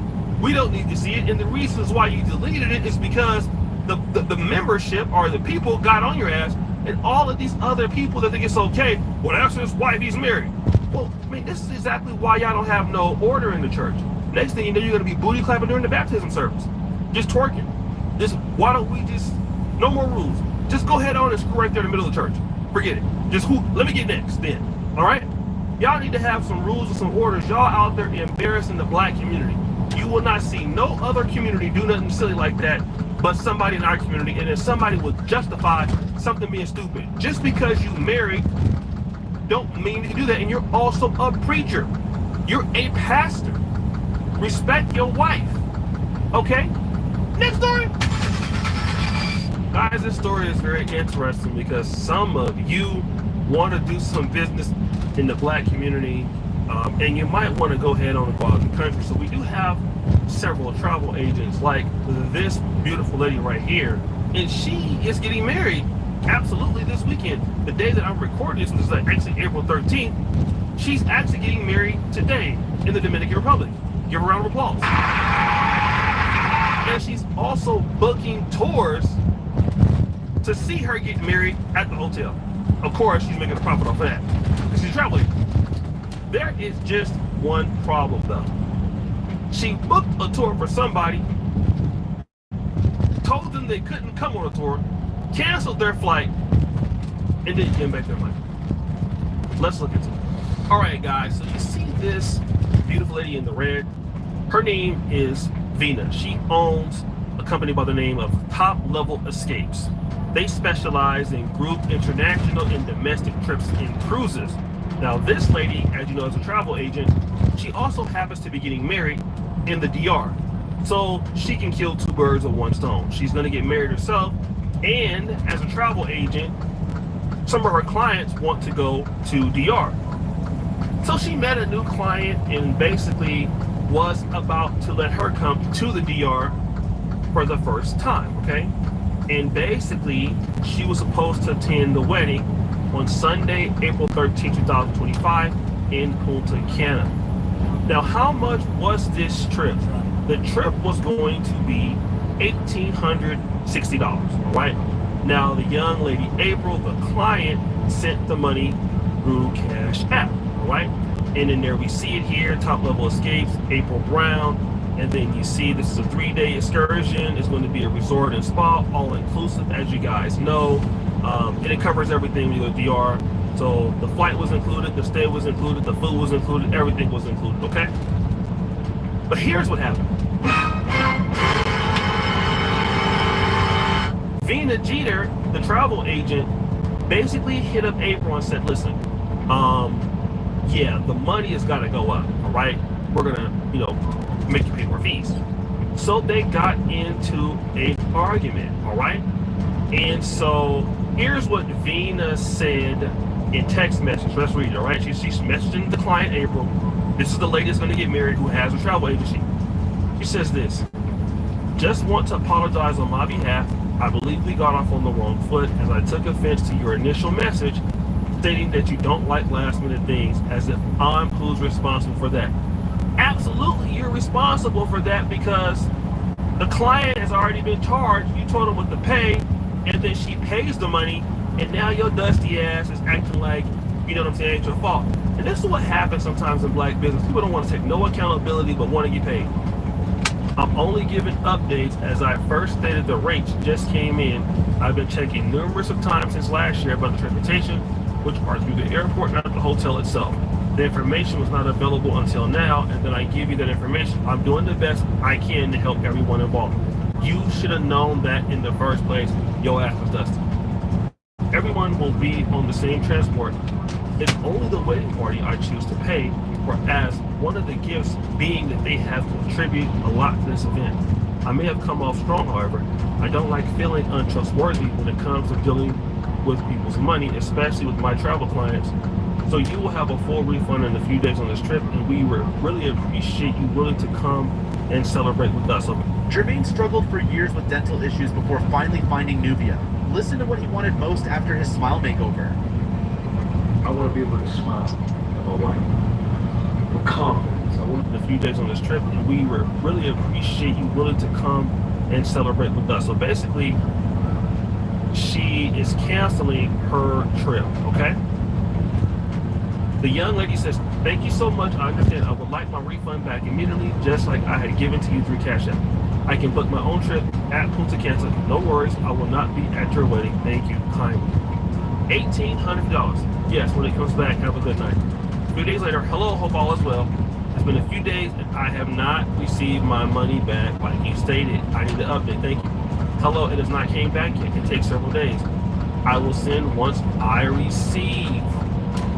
So now she's getting mad. Look!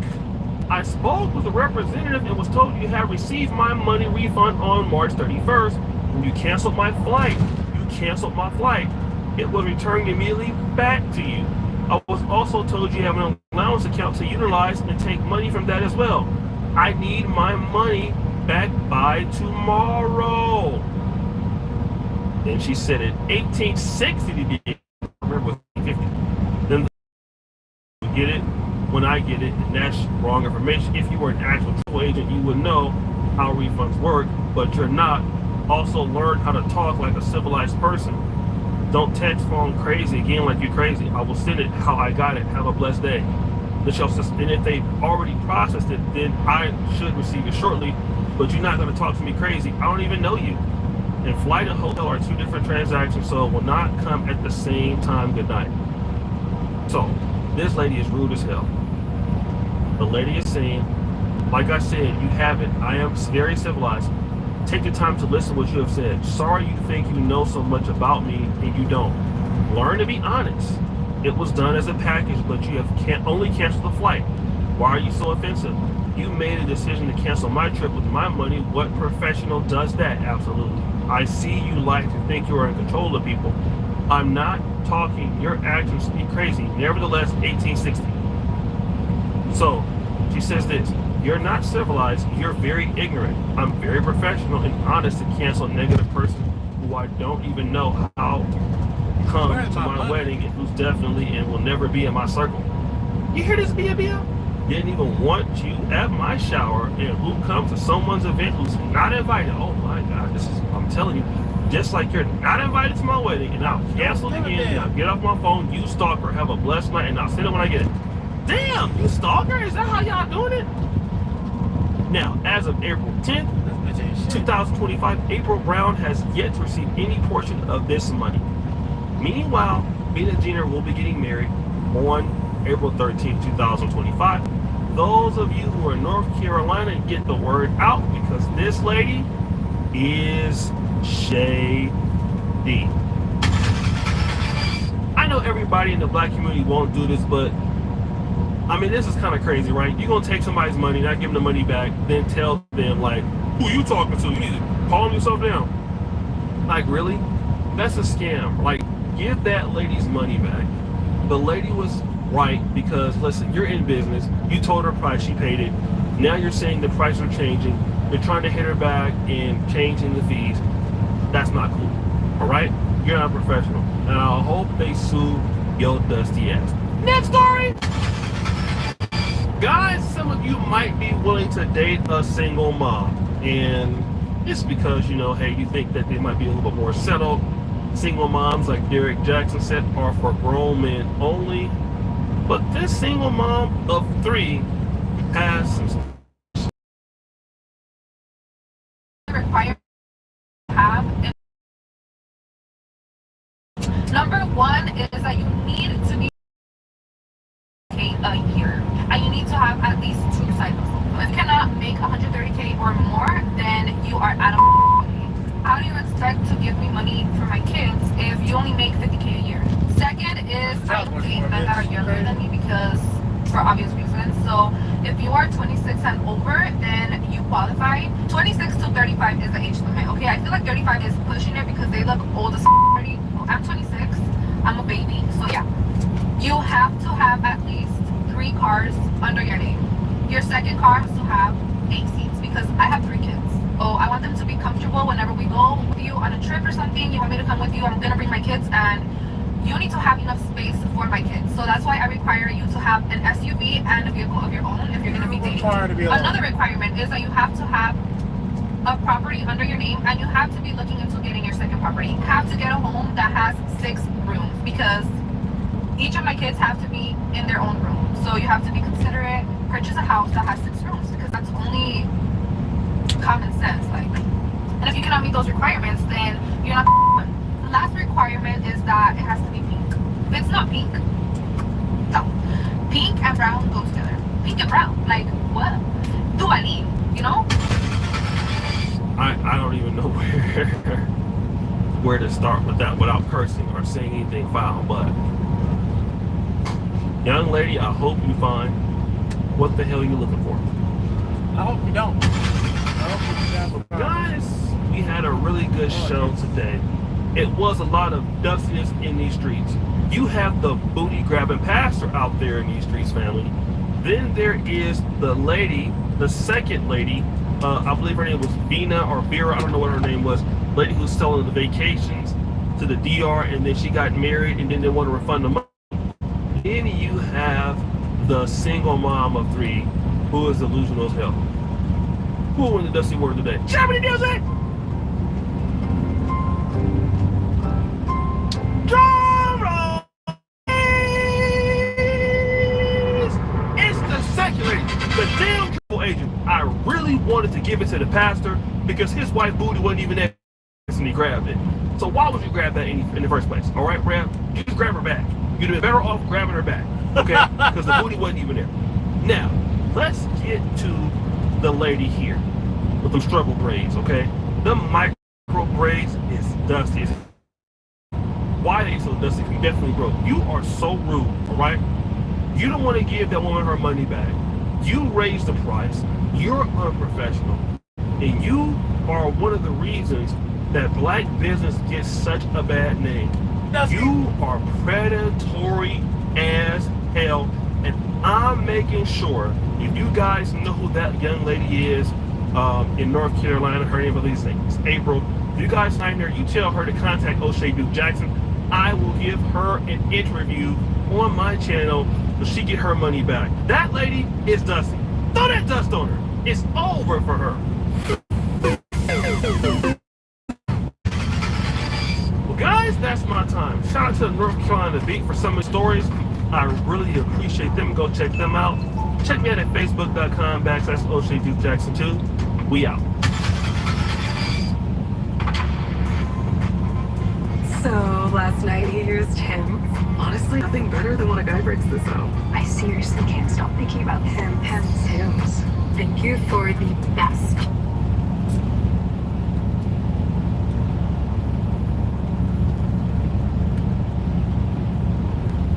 So I might have an attitude problem, but I can also do this, which I think makes it even out.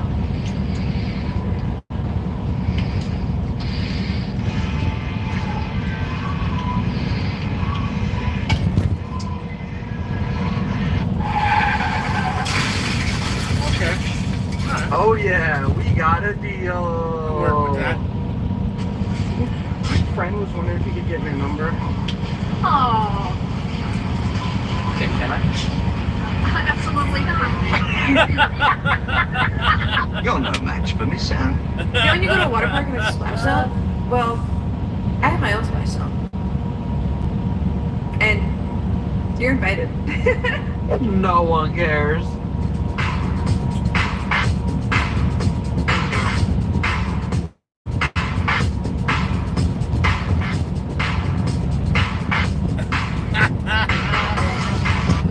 Damn. Ain't this the coolest damn thing you'd ever seen? It is a truck on a truck with an arm and a fucking buzzsaw on the edge of it. Damn, look at him go.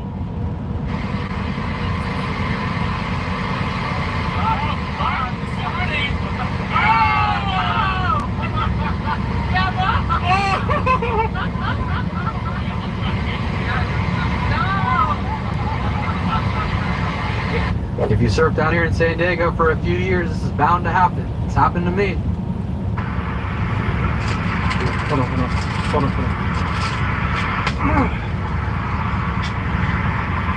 What's that for? Take a picture. Why'd you do that? Why'd you do that? Why did you what? Here's some money. Oh shit. Oh yeah. Okay.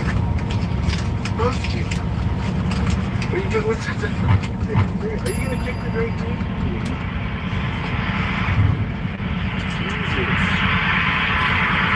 There you go. Yeah, and then there's some more, and then I got this. Oh shit!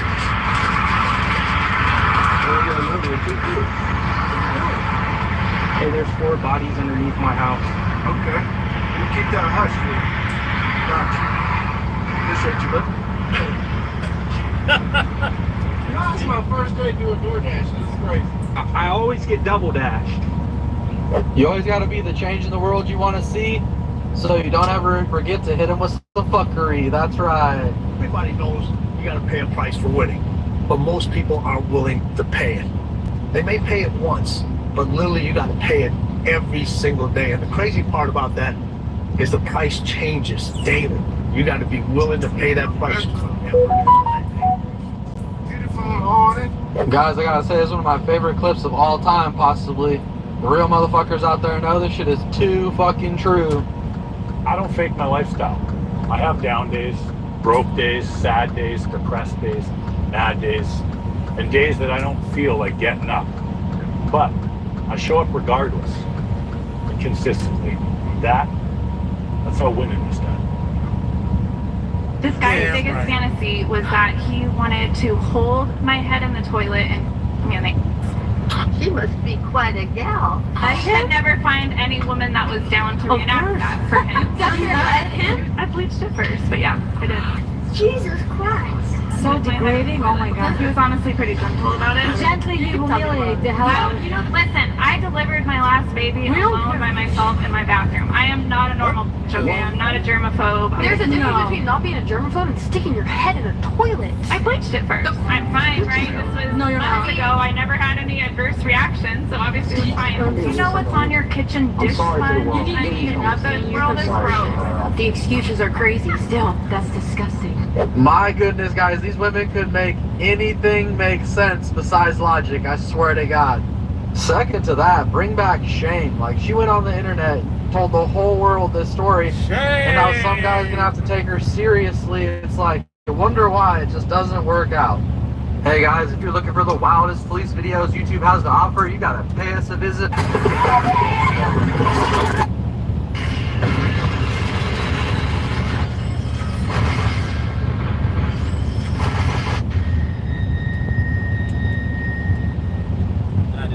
We're about to see another delusional bimbo in action right here.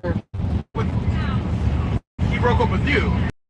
So why do you think he left you after investing that much into it? Like I said, he's dating a celebrity now. He got wrapped up in the life.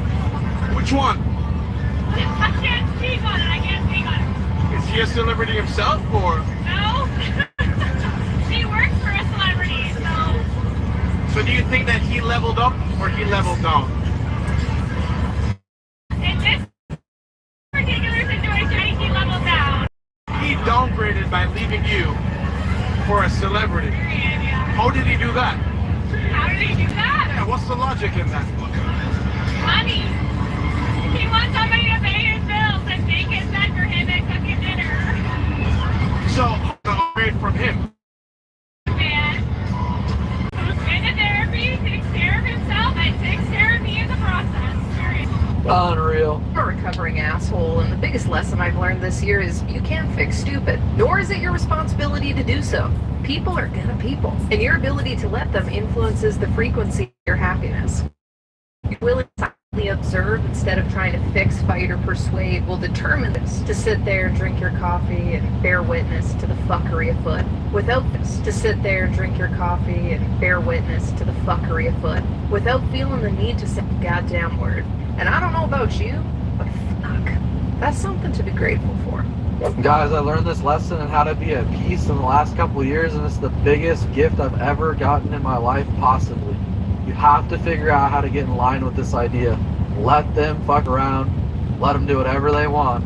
Just observe from a distance and always have a great time. Where do I begin, my guy? You got a lot of dip on your chip, and I feel like the way that you coming at everybody else with like, oh, I'm alpha male, like, you know, whatever, like, you're not used to a dominant woman. I feel like you are, like, it's easy kind of coming to you to belittle women a little bit. I understand where you're coming from with everything that you do, and confidence is cool. But, like, know the difference a little bit. What you gonna say about mother, bro? Why would I want a dominant woman when I'm the dominant one? You know? Can I ask you a question? So you think you're the prize? I know I'm the prize. You're the prize to the men you don't want. Okay. When you get a man that you actually want, please believe me, you're the prize.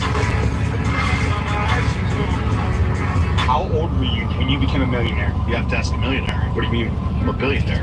You're a billionaire? Yeah. What line of business were you in? The hospitality business. Hilton bought my company. Wow. I own hotels. Yeah, all over the world, 35 countries. You come from a lot of money? No, like I started with negative $20 million. Unfortunately, my father went broke. I had to pay it off. So I didn't start from zero. I started negative $20 million.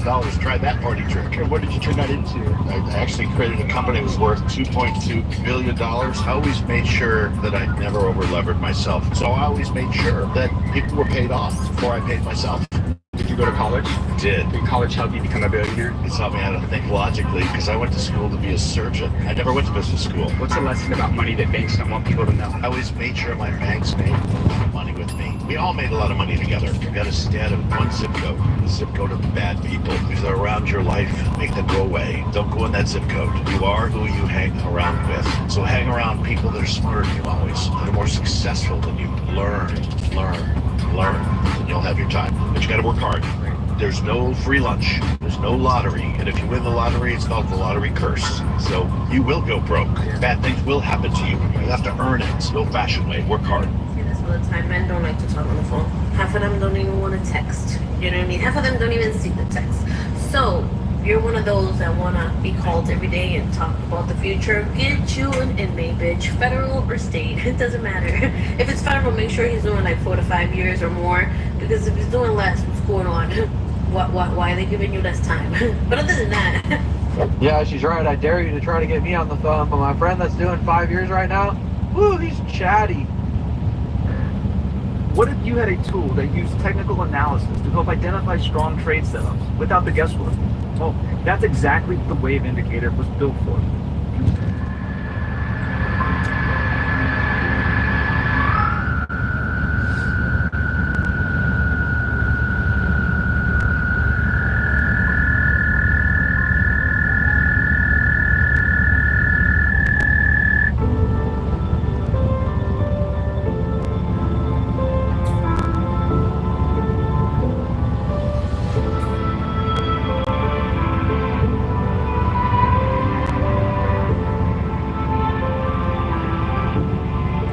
Guys, by simply checking in with yourself on a daily basis, you can really get a grasp on how you're feeling stressed and how to calm your body and your mind down. Take note of this clip here.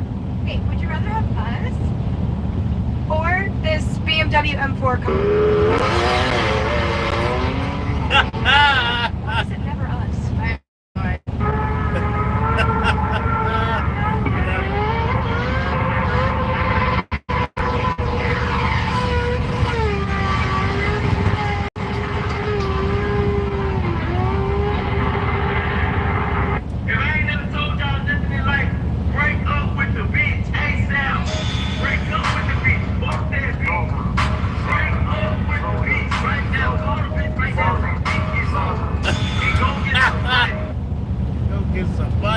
Alright, y'all, let's see what I got for you today. Well, I've encouraged a lot of you guys to take on businesses and different challenges in your life. And I just want to give you guys an honest trajectory of how these businesses typically go. So for me, I gotta say, analyze 1,000,000 times over before you start. And when you analyze, I want you to add up the worst fucking numbers possible, profit-wise, with the worst numbers you could possibly have expenses-wise. And if this business works under those numbers barely, like it would survive, like you'd have to figure out how to pay your rent, but the business would survive, that's typically a good sign for me. But what I want to look at is what kind of lifestyle I'm trying to provide myself. How much money do I actually want? And then how much time commitment do I want to give the business in order to acquire that amount of money? So that's the biggest factor to me. And I don't want to be a slave to a business. And in order for it to be worth it, in order for me to fully engage, it needs to pay me a certain amount. So when I say begin with the end in mind, that's where I'm literally starting at. Then I can start to pinpoint different businesses that would work. And I'm going to analyze the demographics, the profit margin, the expenses, the overhead, all this stuff. Businesses with low overhead, like my wholesale businesses, they can really see you through some tough times because the overheads typically will eat you alive. But after you're done analyzing and you've made a decision, you're going to commit and you're going to start doing it. And it's going to feel like hell. It's going to feel like it doesn't pay enough in the beginning. in the beginning, you're creating all these systems, and every day you're stumbling upon a new problem where you have to figure out the whole fucking thing, and it becomes stressful. But a couple of years in, you've overcome every one of those problems, and you've created a system and a machine that works before your eyes. And that's another part of it for me too, is that when I analyze the business, I always want to be able to run a business where after I hire my employees, I could walk away, and I don't have to be there, not even nearly every day.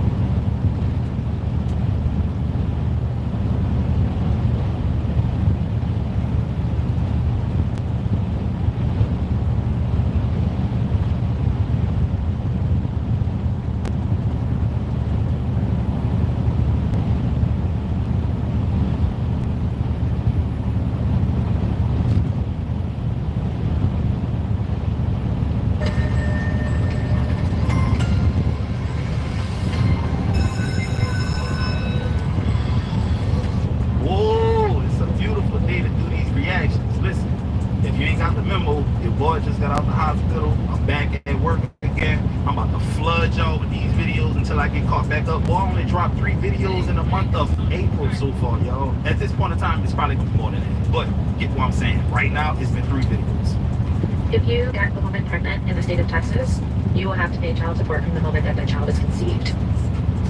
Texas passed a new law that goes into effect in the fall of 2025, right? That states that child support begins at conception. Now, one may ask, why the change, right? So as we all know, Texas has the strictest abortion laws, right? Requiring women to basically have babies. They're unable to terminate pregnancies, and there's restrictions, right, in place for women to force them to have children that they may not be able to take care of. The father is an IA, whatever the situation may be, okay? And so everyone asks, like, why isn't that men just basically get to escape and a woman is stuck like holding the bag? So it's like, no, wait a minute, just stay tuned. So basically, men, okay, child support typically starts when the baby is born, right? Negating the fact that that woman has had medical bills for 9-10 months, right? Some women have to be on bed rest, some women have to take a change in employment, right? Because they're unable to work, or they can't work as much, maybe they work on their feet, so they're not allowed. They've had to take pay cuts, they have to start buying things for the baby, paying for, equipment and supplies and things for the baby ahead of time, right? Their bodies are changing. And also just the mental and physical toll that it takes on a woman's body, all of which a man doesn't have to experience. So all of these things have come into play long before the child has ever been born. And then you still have men complaining about small child support obligations, doing their best to try to even get out of that once the baby is born.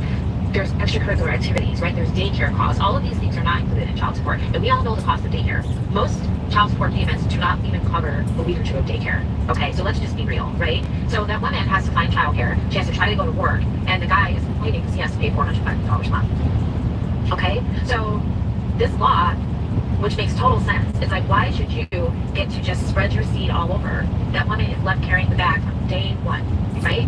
From day one. So now they passed retroactive child support. You will have to go back and pay child support when that baby is conceived. So maybe wrap it up, because no, you can't tell women that life starts at conception and pass all of these laws based on that notion, but not hold the men accountable who created that life for any type of financial obligation, right? You cannot have it both ways. So all the folks who voted for these stricter reproductive laws, right? You have to look at both sides of that coin and make sure all parties involved, right, are properly taken care of, given that you've passed all of these restrictions.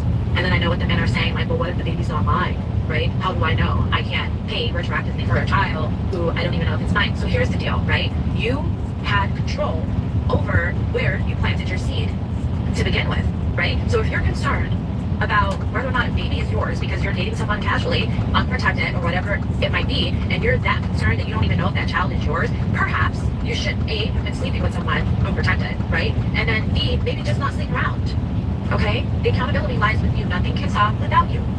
So if you're concerned about, well, maybe the child's not mine, right? Let's have that thought process, right? And put those proactive measures in place before you lay down with women, right? Before you choose the woman that you lay down with. How about you do that? Because the reality is, the burden has and always been on the woman, no matter, right?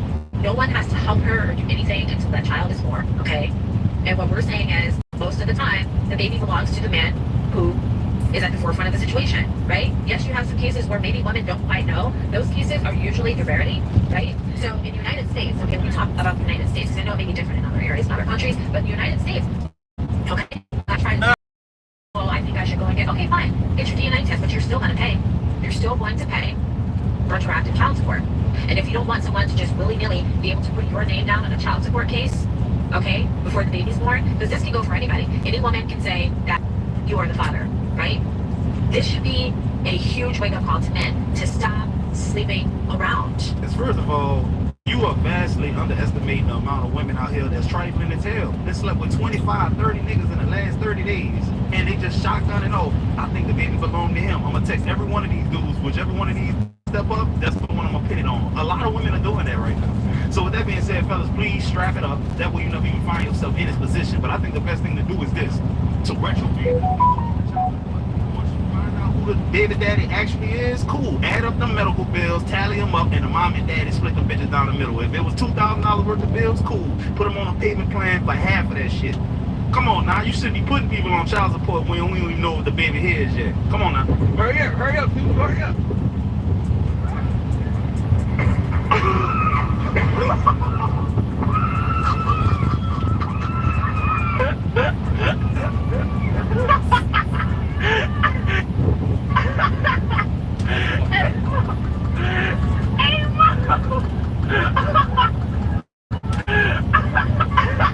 Now listen, I'm gonna keep it real with y'all, dog. This Bronx to get your head bust wide open to the white meat, dog. I ain't playing with y'all, dog, bro. If this ever happened to me and I found out who did it, dog, I promise you, boy, I'm sending you to your maker, bro. I ain't lying, dog, cause that's nasty, bro. I know some of that got in her mouth. That's why she was screaming like, "Die, Shock! You got a little cut on you and all that."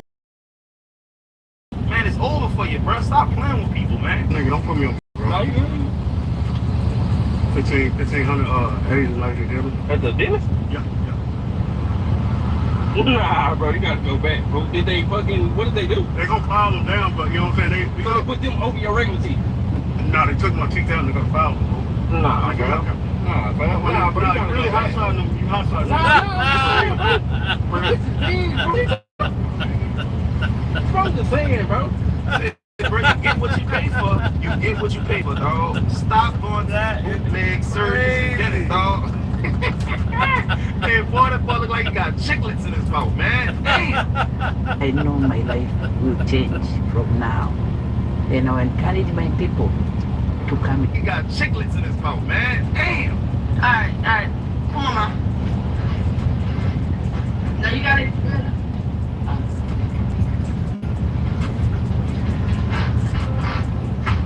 Why'd you do that?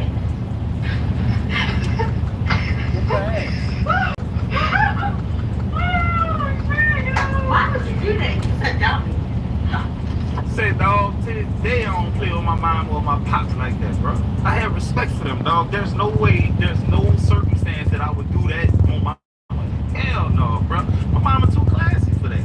See, I don't get these kids, dog. I really don't, bro. Girl, I had to get the mic because this song a little dramatic, baby. My man made me so motherfucking mad I had to wish the worst on him. I ordered him a box of shit to his house. You can really do that. Go on Google and look up shitexpress.com, baby. You can order elephant shit, horse shit, gorilla shit. You could make a combination, all three of them motherfuckers. Try it out. It's better than catching a charge, bitch. And I'm crash out queen. For real. I'm trying to let the wife go. Just order a box of shit. It's gonna piss them off. Shit, bro, I really can't stand most of these female artists, even though I'm gonna contradict myself, because I'm a big fan of Big Glue, you feel me? I ain't gonna lie. But at the same time, though, male rappers and the influence they have on young men, alright, cool. Some of them rappers don't convince men to do certain things that they shouldn't do. But I promise you, most of us listen to male rappers and say, we're never gonna sell drugs, we're never gonna kill people. But a lot of the stuff that female rappers talk about, a lot of women gonna do that shit. A lot of young girls gonna think that's cool and wanna do it. Women right now probably ordering boo-boo on Amazon right now to do this. Let me tell y'all something for this summer. I am not the friend that's gonna come in between you and your man, honey. I would never tell you to leave your man, because bitch, I'm just a little issue. I would sit there and listen to you talk about him like a dog, nodding in agreement. And then when you turn around and go back and be with him, I'm just gonna be like, I'm so happy for y'all. I knew y'all would make it. I've been rooting for y'all. I can't wait to come to y'all wedding. Delusional as hell. I promise you I am. Because, honey, I be sitting here talking, I'm standing on business about my man, and the business be standing up in me. So I don't know how to do it. I ain't no good candidate to help you out. So, yeah, just know that I am not the girl that's going to tell you to walk away and stay as much as you want to. Get comfortable. Sit back and relax with your relationship. So please don't ask us for no advice. That's because we not gonna get into it. Shit, them niggas will turn on.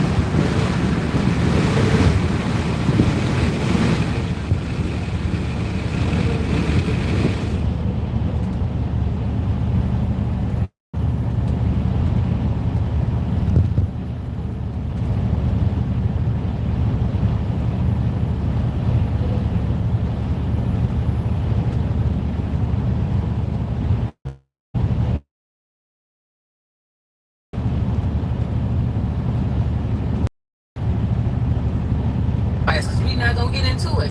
Shit, them niggas turn on us too. No thank you. Yeah, no bitch. Hey, I'm gonna come over there and before you bring your ass over to my house trying to chill, because that's not your getaway spot, okay? In that much danger, go to the police department, please. If my home, hey listen, if my girl, home girl, throw her to have my back, and she ain't doing it for me, I understand that, but it's gonna work out in my favor. You see what I'm saying? I just so happen to mess up. I need you to be on my side. You see what I'm saying? Straight up. Babe, is me and Skipper dry? Yeah. Why the hell did I see her at church with a whole light skin dude? You see who? With a light skin dude. Yes, I seen her with a like pretty face light skin dude. And it was like hugged up. Yes. I'm not lying, bro. Wait, bro. It's so good. Yes, like a pretty face, like pretty boy, like mixed boy. Like that's not dry. Dry is chocolate. Set it up. Are you sure it was her? I promise. Like I promise you. The homie girlfriend? Yes. And what was they doing? Was they? She cheated. We need to tell Gerard. That's your homie. She used to tell Gave me to her close friends. Yes, like look, that's that nigga. Oh my God. It was like, girl, we're not friends. You're not friends. See, bro, I'm gonna keep it real with y'all. Y'all gonna get on this app and lie, but man, when your girl tell you some shit about one of her homegirls and you know the homegirl, boy, you be all up in it. So man, so she pregnant for who? Oh hell no, not my boy. Hey, bro, that be some good info, man. I thought I told you to park on the other side. Why every time Babe, I've literally been waiting for you for an hour, man. Wait on, what in the world took so long? I've literally been waiting. Guys, it's Scott. How many times have I told you that I hate it when you... Oh, thank you, baby. Yo, what the fuck? Yo, what took so long, man? How did you just talk like that? How much was space at?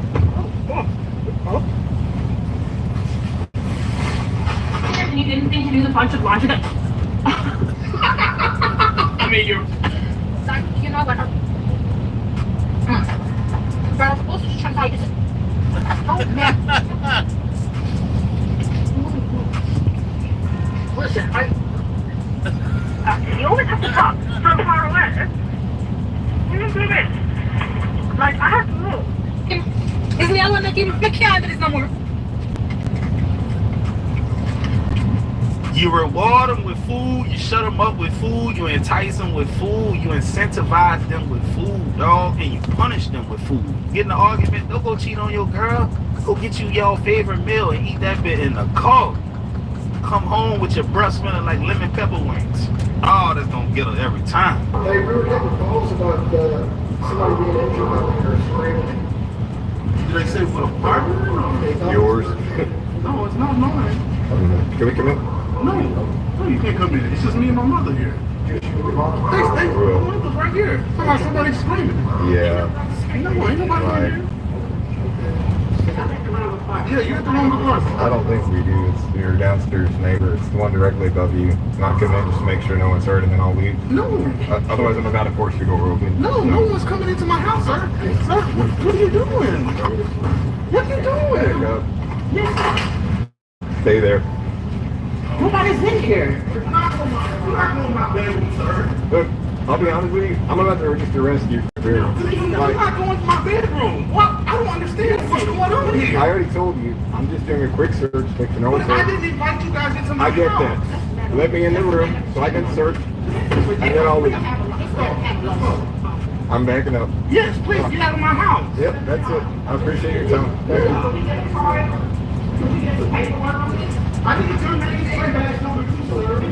It's on that. It's Chick 3573. What's your name? Chick 3573.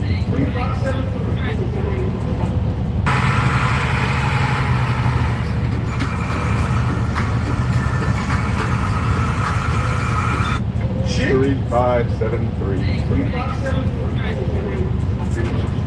Dog, I don't know what was up with my algorithm, but I've been seeing a lot of dumb police officer videos lately, bro. And you can tell by the way his voice cracked at the end that he know he in trouble. Because guess what? That's a lawsuit. You can't just come in nobody's house. But I noticed that they really do that a lot of times with us because they think we ignorant of the law. And then they gonna force their way inside. But guess what? Y'all got a big check coming. Believe that. Y'all got a check coming. I just let John be famous. It's a privilege to be around niggas like us. Better get the fuck up. It's on my mouth. These niggas play with y'all, bitch. I don't play with hoes. Oh God, I got a bitch at the house. I don't play with bitches. It's a privilege to hang around real niggas every day. The fuck? Y'all better take this privilege and run with it. Get these hoes out of the apartment before I get mad. I'm telling you. I feel like he right. I feel like he ain't told not damn lie. Cause ladies, y'all do be doing weird shit.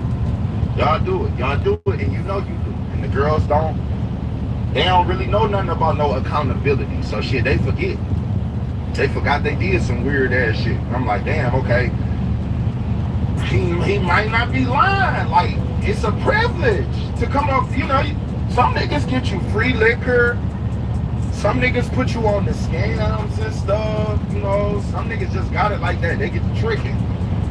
You fuck your whole head up. Like, yeah, one nigga, he bought me a Maserati.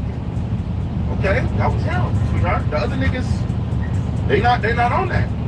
They might buy you some broccoli or something. They not buying no motherfucking Maserati.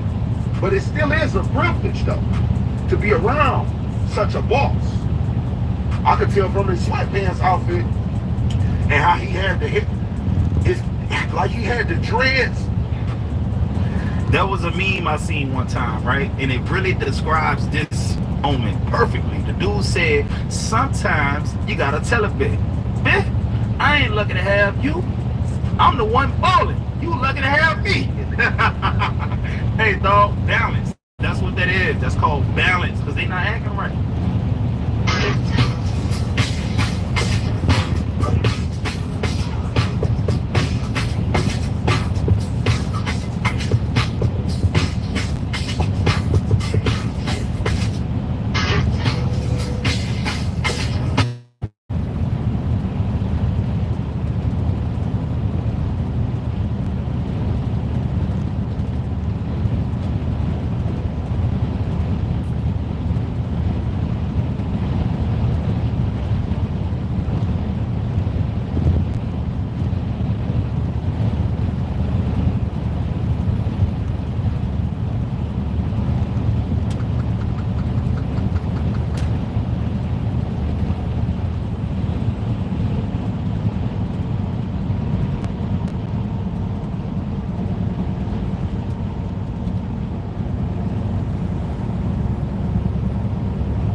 How you doing? Where'd you go eat? Where'd you go? That's what's up.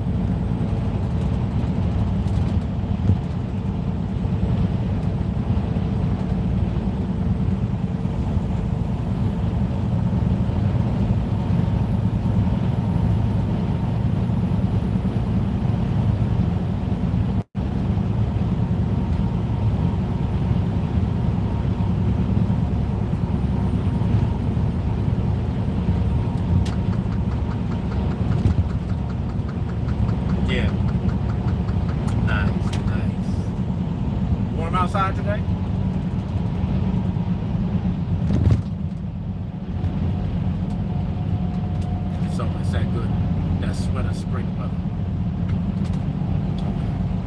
Sweater weather. Sweater weather. Oh, that's what's up. So got it all sorted. Get your brunch in before it's time to pick up the youngins.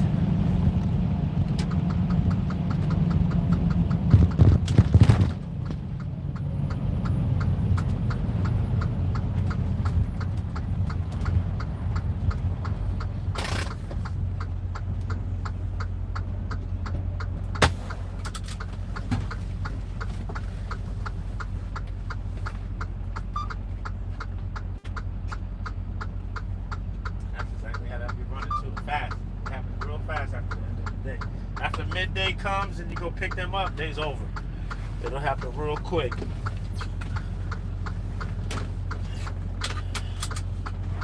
Yep, because it's zoom, zoom, zoom. Where'd it go?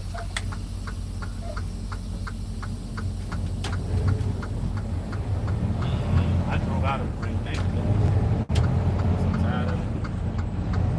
I found it, but I hit Wisconsin. I think I hit Wisconsin. Maybe not quite.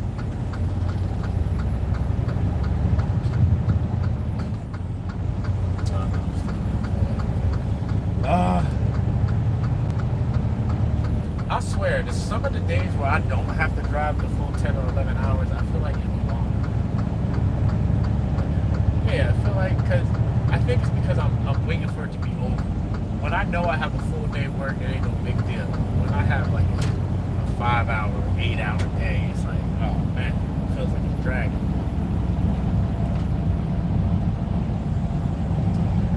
Yeah, it's like I'm watching the clock, messing myself up, watching water boil or something.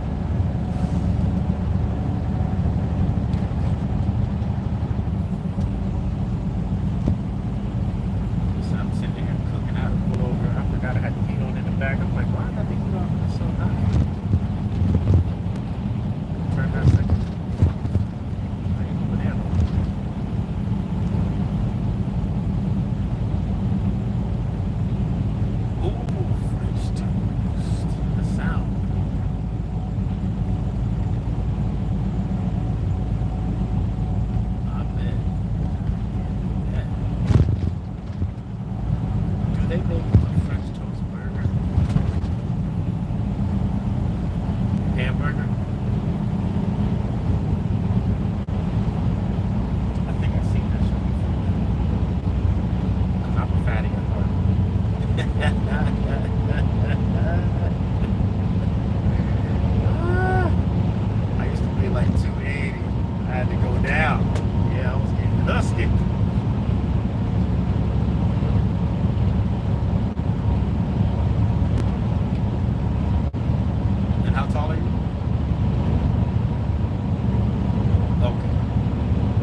Yeah.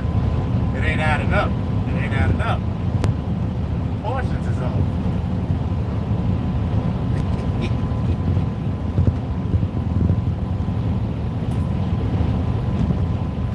That's what it is. Yep.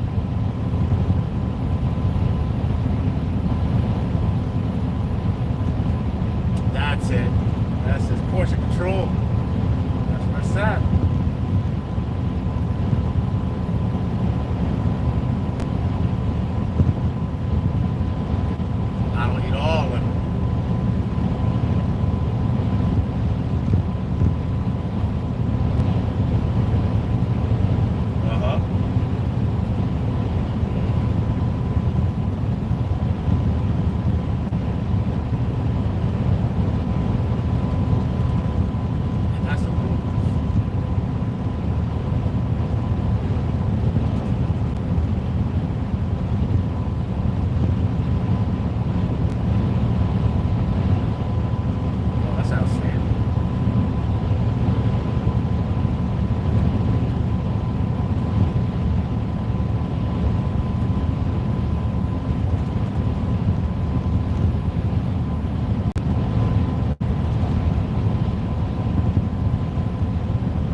Yeah, because you did the work in the kitchen.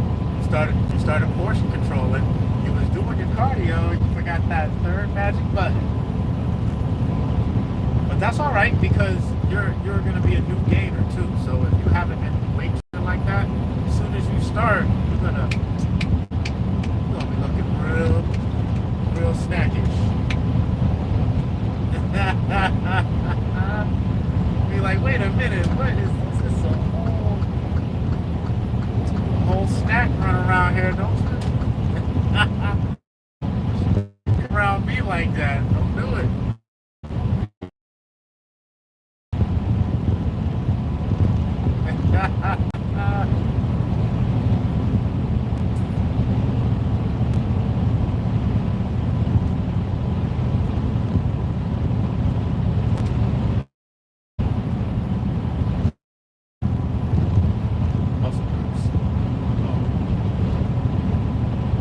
Oh, you need a drink.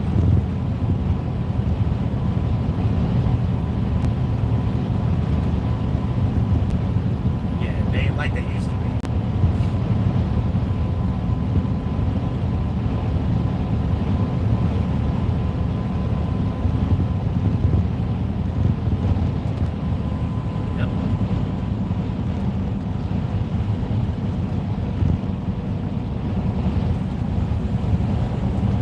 Yeah, take like milkshake.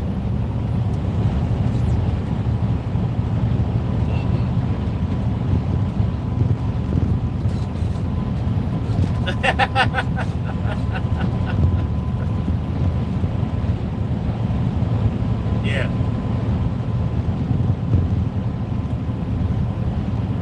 You know how to substitute it now, but you gotta have food. You gotta have food.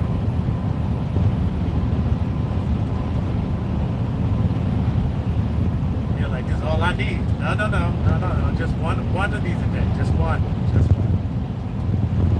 And the rest gotta be protein from food, carbohydrates from food, high protein, low carbs, low fat, and you're gonna burn like crazy.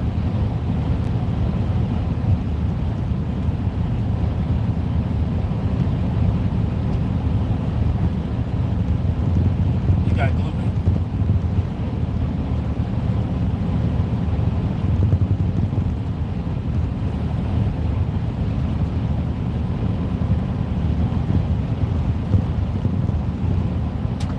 You're not eating a bunch of processed. Yeah. It's that processed food that gets you. And that's usually the most processed stuff people eat is the pasta, the bread, and the sweets.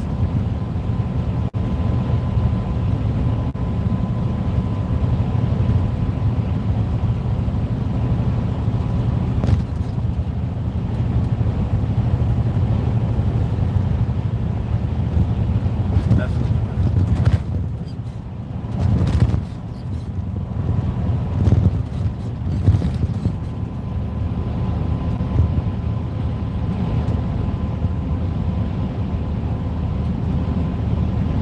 Yeah. And you know what's crazy too? When you pick up the muscle, you'll gain weight but look thinner. When you pick up muscle, you'll gain a little weight, but you'll look thinner because it's a different type of weight. It's not a fat weight. It's a muscle weight. So, you know, your skin's gonna be a little tighter on your body. And then, you know, you're gonna burn some fat along the way too when you're putting that muscle on. And you're just gonna look nice and toned. It's gonna be real. You're gonna love it. You're gonna love it. And it's addicting. It's addicting. Once you get in the hang of it and you keep it going, like don't think you're gonna get like big like bodybuilder, like those female bodies. You're not gonna do that. You'll never get that. That's impossible for you to do unless you're taking steroids. It's impossible. You're always gonna look like a woman. I don't know why girls think they ain't. You're gonna be nice and tall like you're supposed to be. No, it's not gonna happen. It's not gonna happen. Yep, just go in there, get them squats, and do them lunges, do some ab work, and hit that Stairmaster. Just gonna tone up real quick, real nice. Cheeks are gonna be cheeking. You know what I'm saying?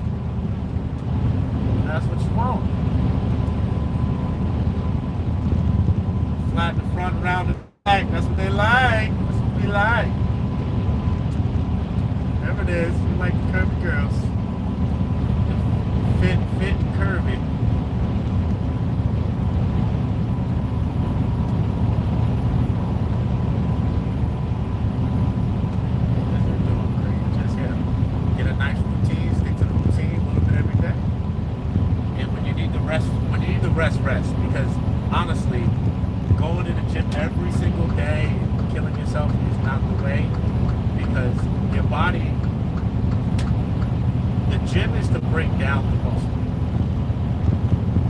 And the rest is where you build. When you're resting, you make the muscle. That sounds good. Yeah, every other day. That's perfect. And switch it up too. So like one day you do upper body, rest a day. Go do lower body, rest a day. So each body part gets at least 2 days to almost 3 days of rest in between. And if you stick to your dieting, you're gonna heal nice. And then if you need an extra day, take an extra day of rest. But don't let too long go by. Don't never let a whole week. Like a week is probably the max that you can let go by before you need to get back in there and do some exercise. And then when you go back after that week, you'll feel really good. After like 2 weeks, then it's like, ooh, you might start atrophying and stuff. So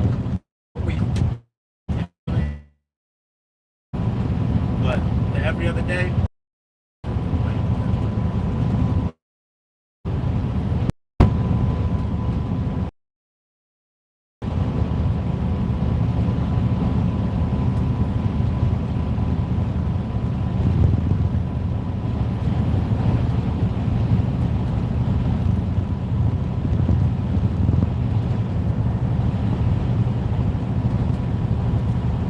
That's another thing. You know where you're at. A lot of folks think that just what you said.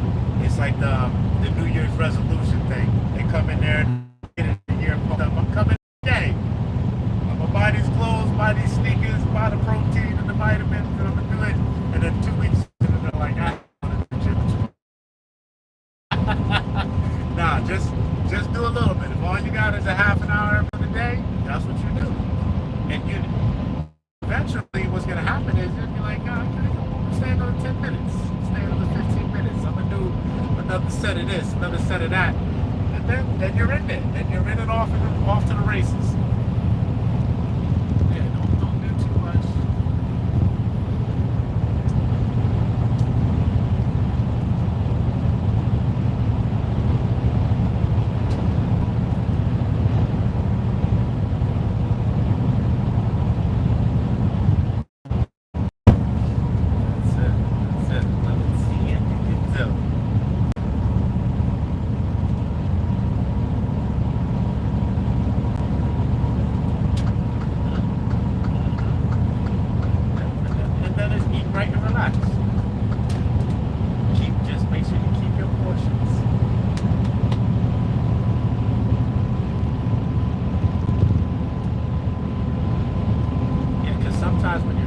Trying to track everything you need, it gets tedious, and that's a good thing that you came up with. Just kids menu.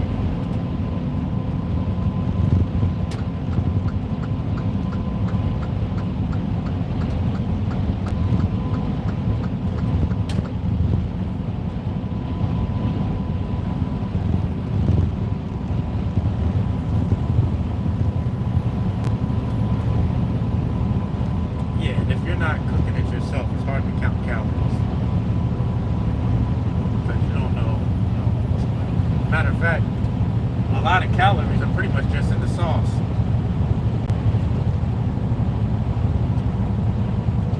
That extra teaspoon or tablespoon of olive oil, there's 9 grams of fat, not 9 calories, 9 fat calories and 1 gram of fat. And there's 4 calories and 1 gram of protein and carbs. So the calories add up real quick when your portions get bigger. And a tablespoon of something it doesn't feel like a lot, but in order for you to burn that off, that's a lot of work. A lot of work. And some of us got a lot of tablespoons to burn.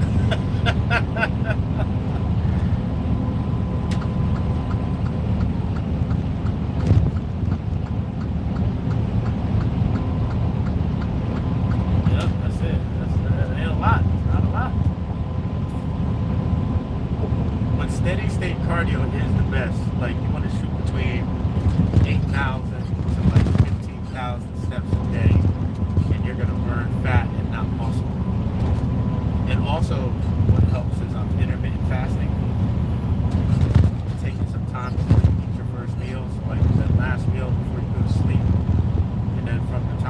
wake up, try to hold out a little while, and then eat, but not so much where your portion changes.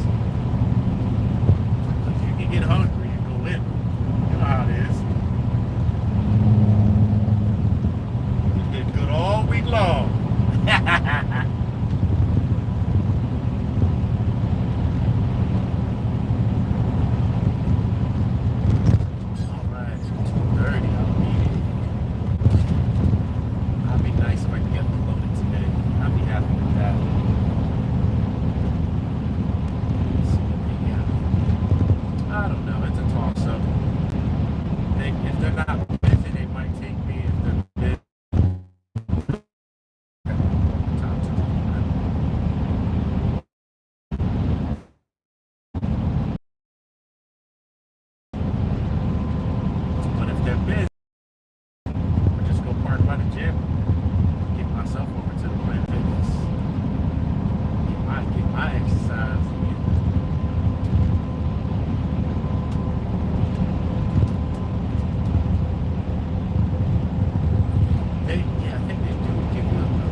I use the black one so I can go anywhere in the country. That I'm always somewhere different. It's nice. I've been needing that getaway.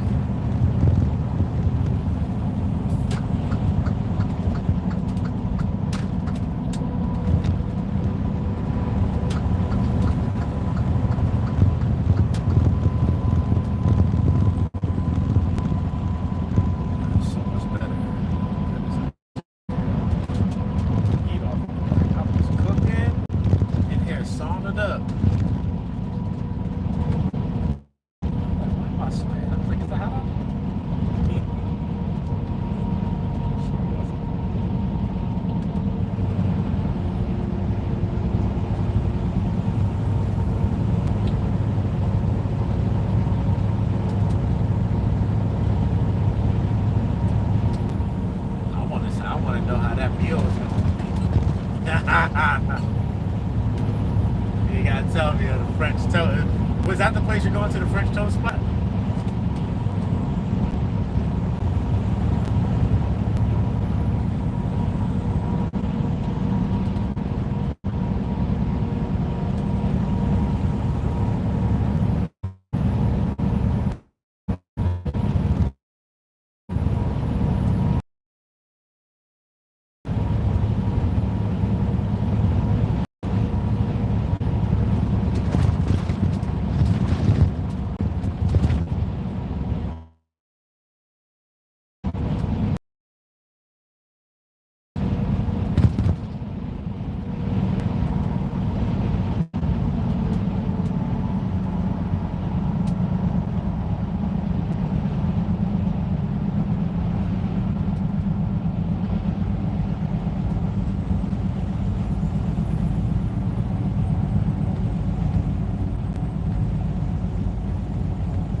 try to. Yeah, stay within the budget. Stay within the budget. You can enjoy many, many meals to come. Yeah, I'm more of like Empire.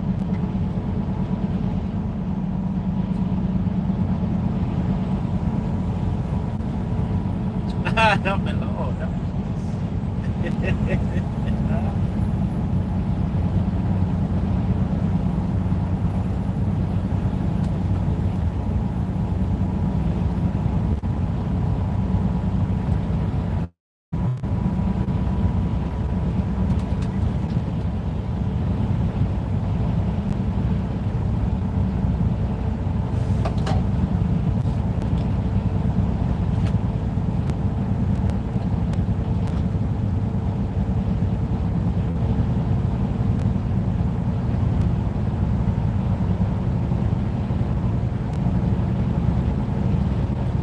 All right, beautiful.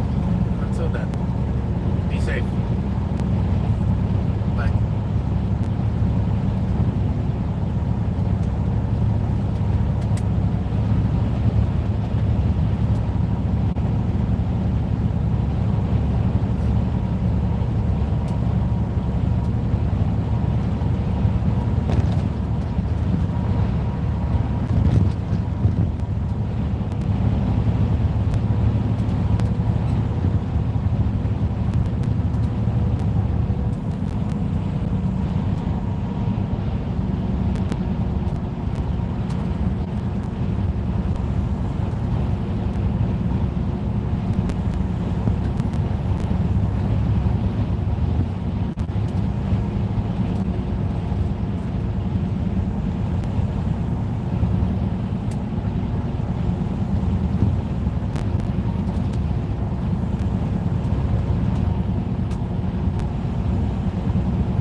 Hey, man, what's up? Hey, man, I'm sorry to keep bothering you, man. I still never talked to this guy's Brandon. Yeah, it's been weeks, man. It's been almost a month. So, I haven't got to talk to him, and I'm trying to get home for Friday to have the weekend with my son. I didn't get to get him, and I didn't get to talk to anybody. And I wanted to be home with him. The communication is not at all there. I don't know how this is going to work. I'm delivering in Wisconsin right now to Stevens Point. Yeah, it'd be nice to get something going right back to like Hatfield or something like that, and then I could go off duty until Tuesday morning.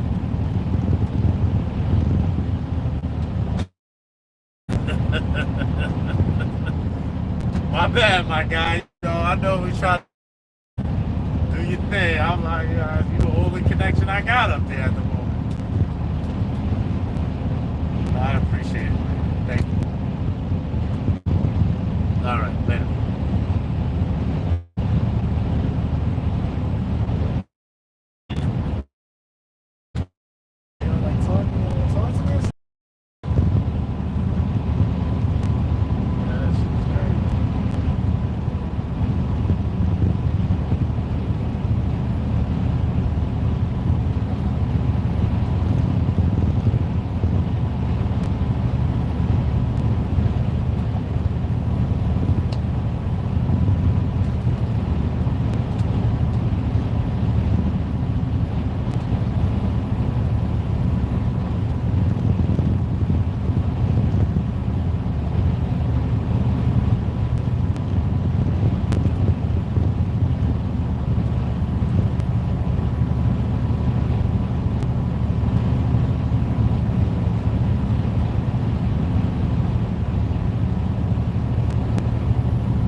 ever do is to overpay for a woman that nobody would pay for. If you didn't meet her and put her on, she'd be back in her city with a dusty weave, smelly breath, and eating fried gizzards and chickens and waffles. But nope, it was something you saw about her, whether it was her beautiful face, her smile, the cheeks, or something else that says, I gotta invest in her. And investing is what you did. You moved her on up to the east side, and now she finally got a piece. While you was with her, things was going left. She was causing you a whole lot of problems, but at the same time, she was growing herself a whole lot of fame. And nobody can explain this better than the relationship of Blueface and Christian Rock. You see, Blueface is not a great rapper, but he had a great career going. And without Christian Rock, he was headed for the stars. But with Christian Rock, he was headed to prison. Of course, he did a lot of things on his own, but being with Christian Rock ain't helped him no damn better. Christian Rock is from Baltimore, as we know. He's a complete crash out, comes from a messed up family, and has no chance of rehabilitating herself. And even as a woman, she's been to jail more than us guys. Everybody meet Krishan Rock, the fugitive. No, baby, I'm not playing. Krishan Rock was arrested last week while she was trying to eat Blueface's here. And we all know it stemmed from what happened in Oklahoma in 2022. Krishan had a warrant out for her. It was about a connection with a UG deal and UG trafficking. And it actually keeps happening. Videos of people saying Krishan Rock is going to serve 8 years. Literally out here making videos saying she's been sentenced to jail for 8 years. So me, I'm just looking, I'm like, whoa, what happened? What happened? I know she got arrested previously, but 8 years. So lo and behold, it's sentenced to 30 days in an Oklahoma jail. I feel like people forgot to say she was facing years, like she could 8 years. There is strike one. She already has a history of crashing out and not respecting authority. Forget respecting you. She don't even respect what the police say. That's strike one. But the second strike should be the kind of guy she dated before she dated you in the past. I'm treading lightly. I ain't flashing. I'm talking to who I'm seeing. I mean, that's yet to come. If I let y'all have it, like, you know what I'm saying? But mark my words, he's gonna try to do some evil stuff. He's been doing evil stuff since I broke up with him. Who was that guy by? That's Ronnie, an ex-boyfriend of Christian Rock, who was saying that he was clapping the cheeks at the same time that Blueface was. Unfortunately for Ronnie, he got killed about 6 or 7 months ago. But he was trying to get a lot of attention on the situation, and of course, I probably don't believe that, but I do believe that he was getting those cheeks. What that means is, if you upgrade a lady like that into what your lifestyle is, well, she's not gonna change. I know that you think because you are better and you have more stuff going on, well, you know, she's gonna be proud to be with you, right? No, she's not gonna be proud to be with you, bro. I hate to tell you guys that. Most of you dudes out there who upgrade chicks, including me, always find out that they always go back to where they first got the cheeks clapped in the first place. And it's usually to a guy.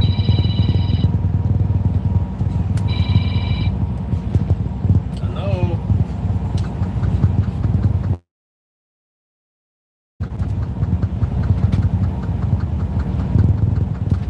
Hey, Brandon, long time never talked to.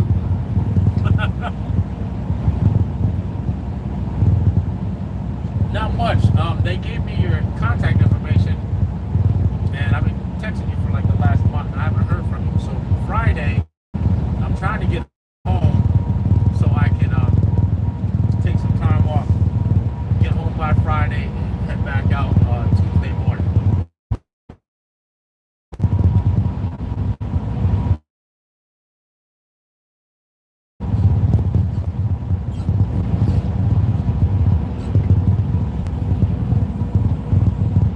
Can you hear me?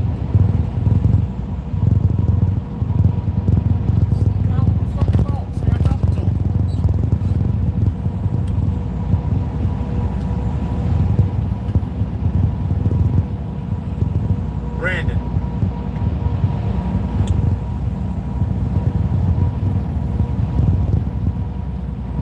Hey, Brandon, can you hear me?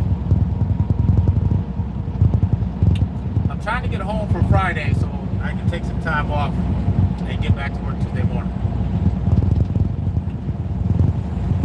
Allentown, Eastern PA.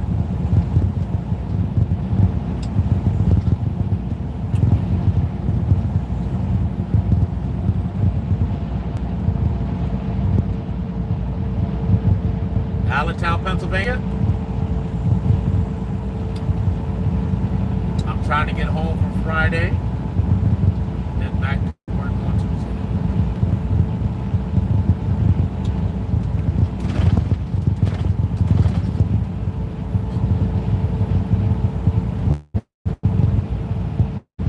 Okay.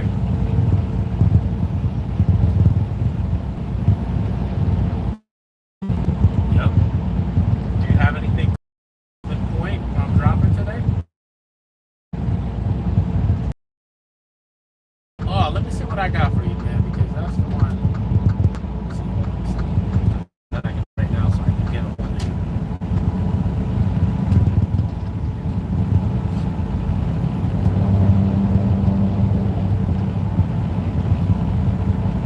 Oh, so you have been getting text messages from me. So you got the 2993 number.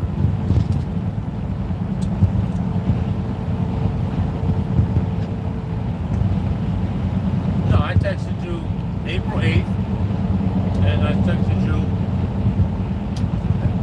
April 7th, and I didn't get no responses, so I just stopped texting you. I figured I'd call number.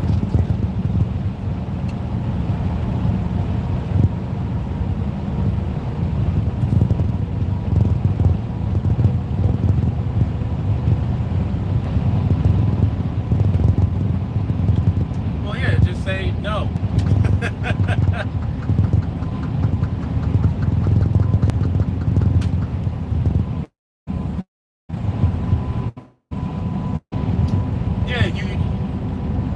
Yeah, you did miss my phone calls, and I got it right here. I can send it to you, but it's all right. It's neither here nor there now. I mean, as long as I got a hold of you now, because I have been texting you. You see, I've been texting you. You just repeated that I did. Okay. So what about the 7th and the 8th? What about the 7th and the 8th?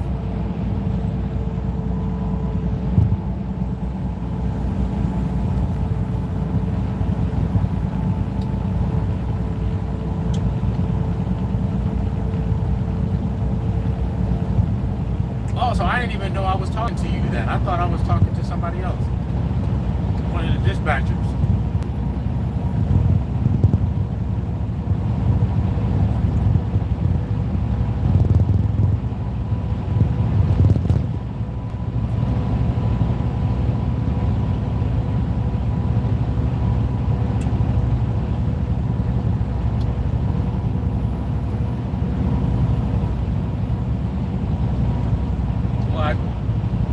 No, I am. I have it right here. I can forward you whatever, but I'm saying, I did try to get a hold of you, man. I've been calling Ben too. So how would Ben?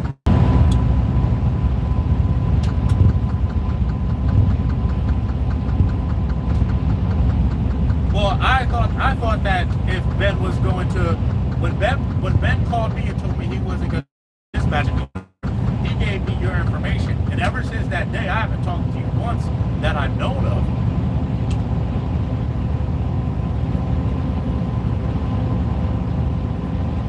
No, I have reached out to you, and I talked to North Carolina, but I didn't know it was you.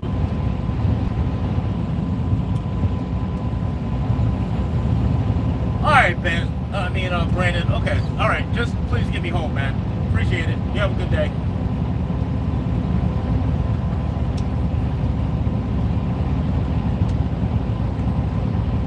That like fucking females, man.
not you.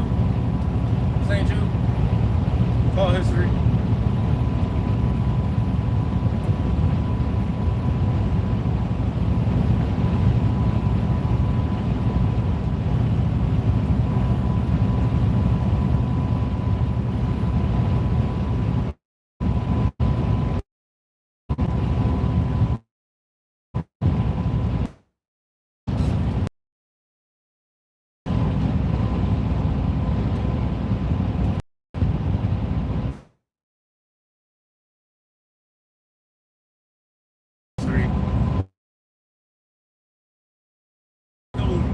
Here's the history.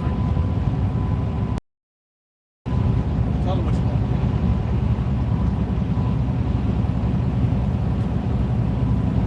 Tell them what you want.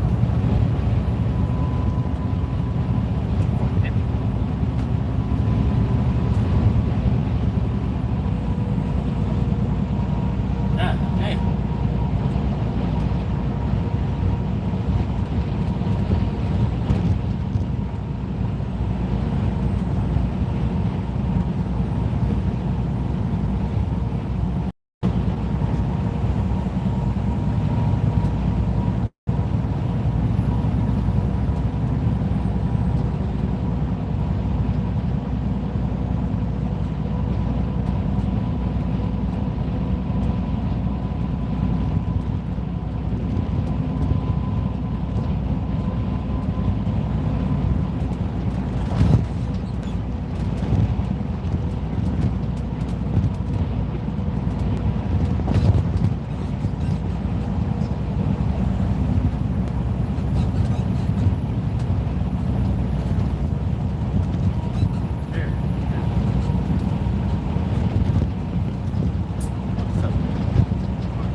Said that I haven't tried to contact you.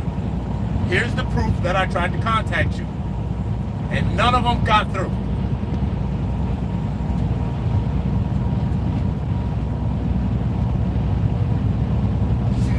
You just said it that I haven't tried to contact you. Here's the proof that I tried to contact you.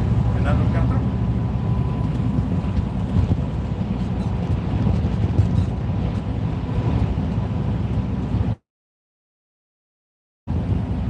Yeah, you can pay off, that's fine. That's not fine. Okay. I'm like a fucking bitch.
respond to a new driver to even introduce yourself.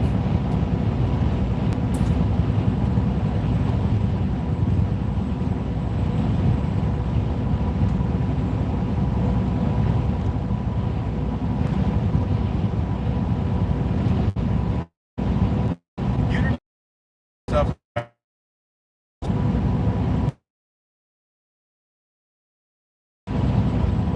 You didn't respond to any of the phone calls.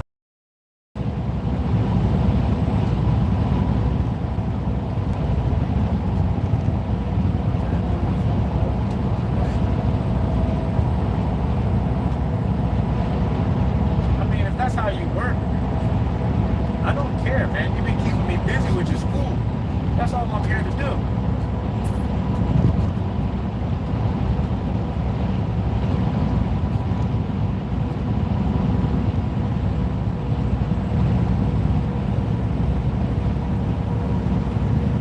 But if I have questions and things I need to do and I can't get a hold of you, with the contact information that I do have, what am I supposed to do with you?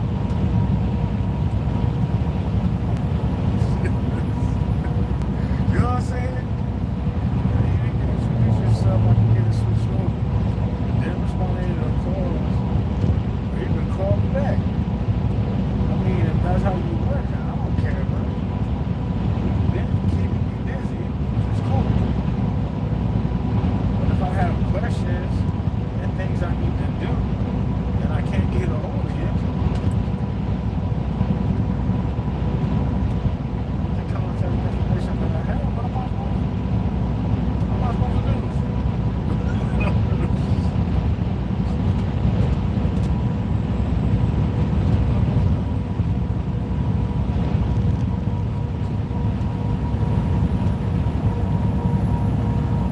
You can deflect and downplay, but I don't. I'm just trying to get answers.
cannot go.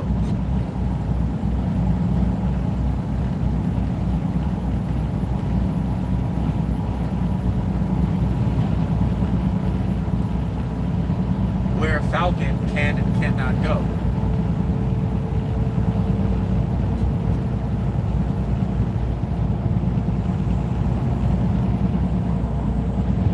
I'm asking legitimate questions.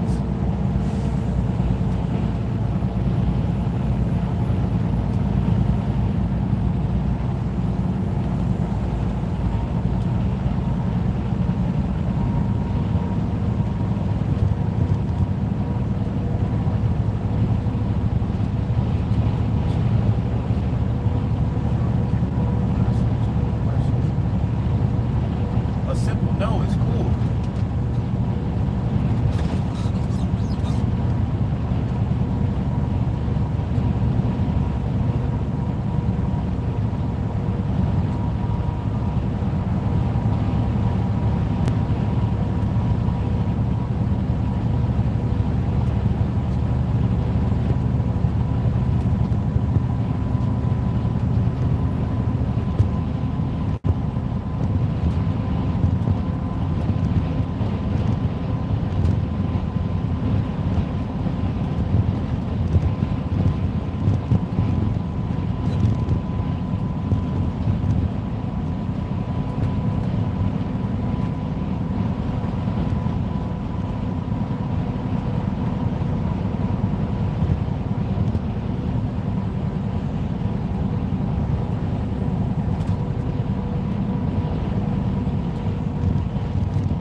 method.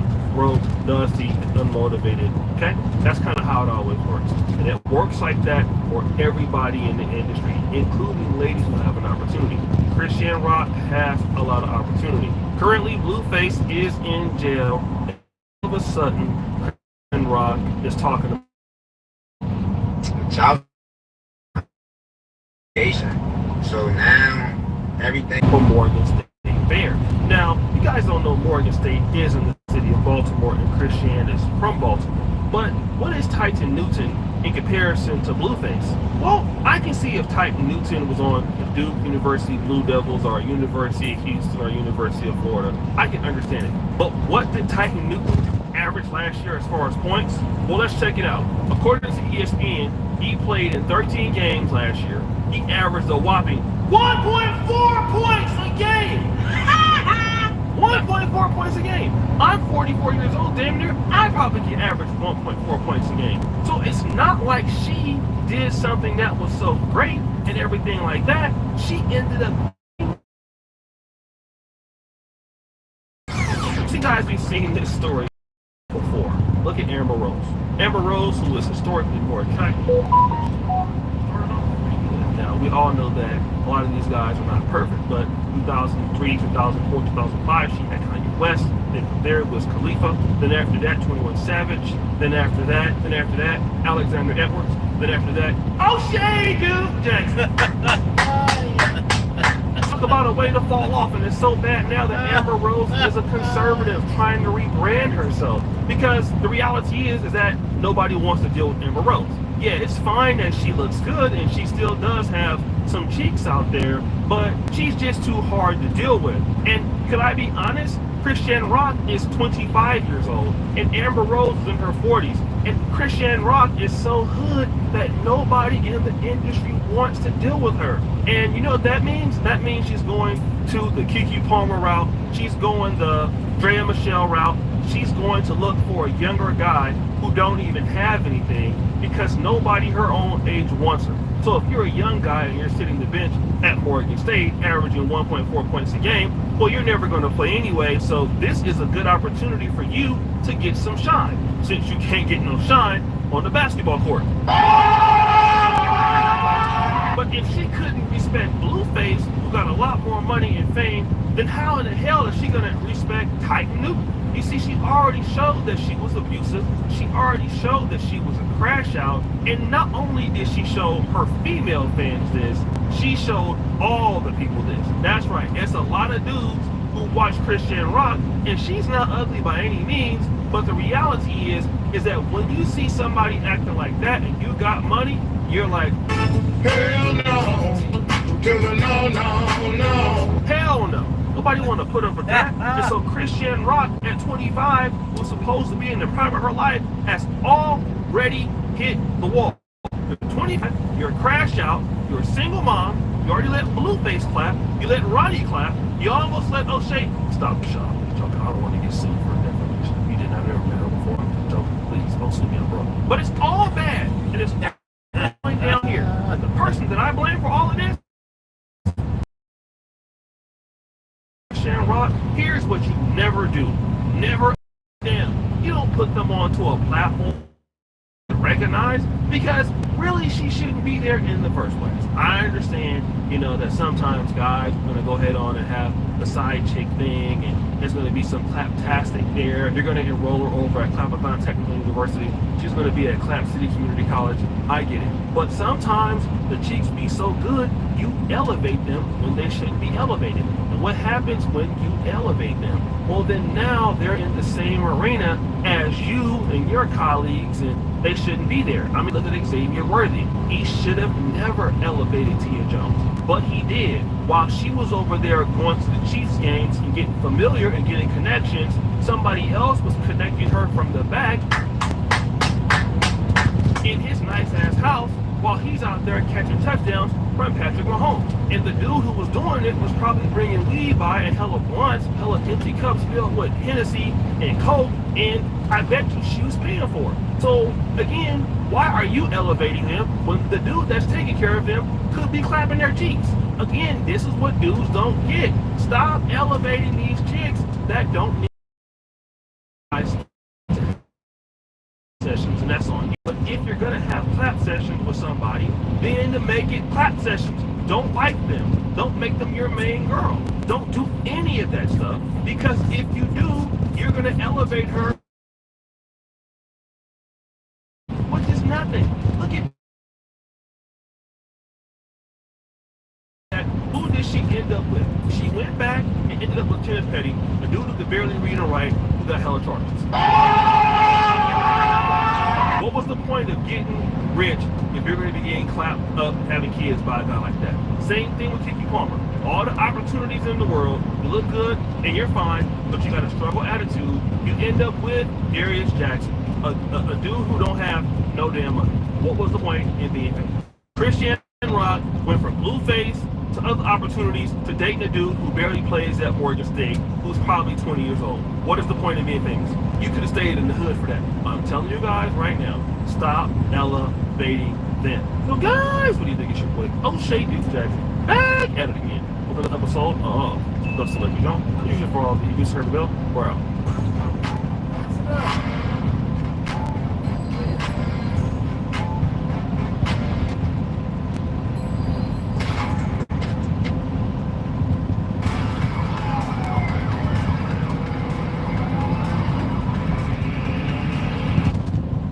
Listen, I'm not gonna lie.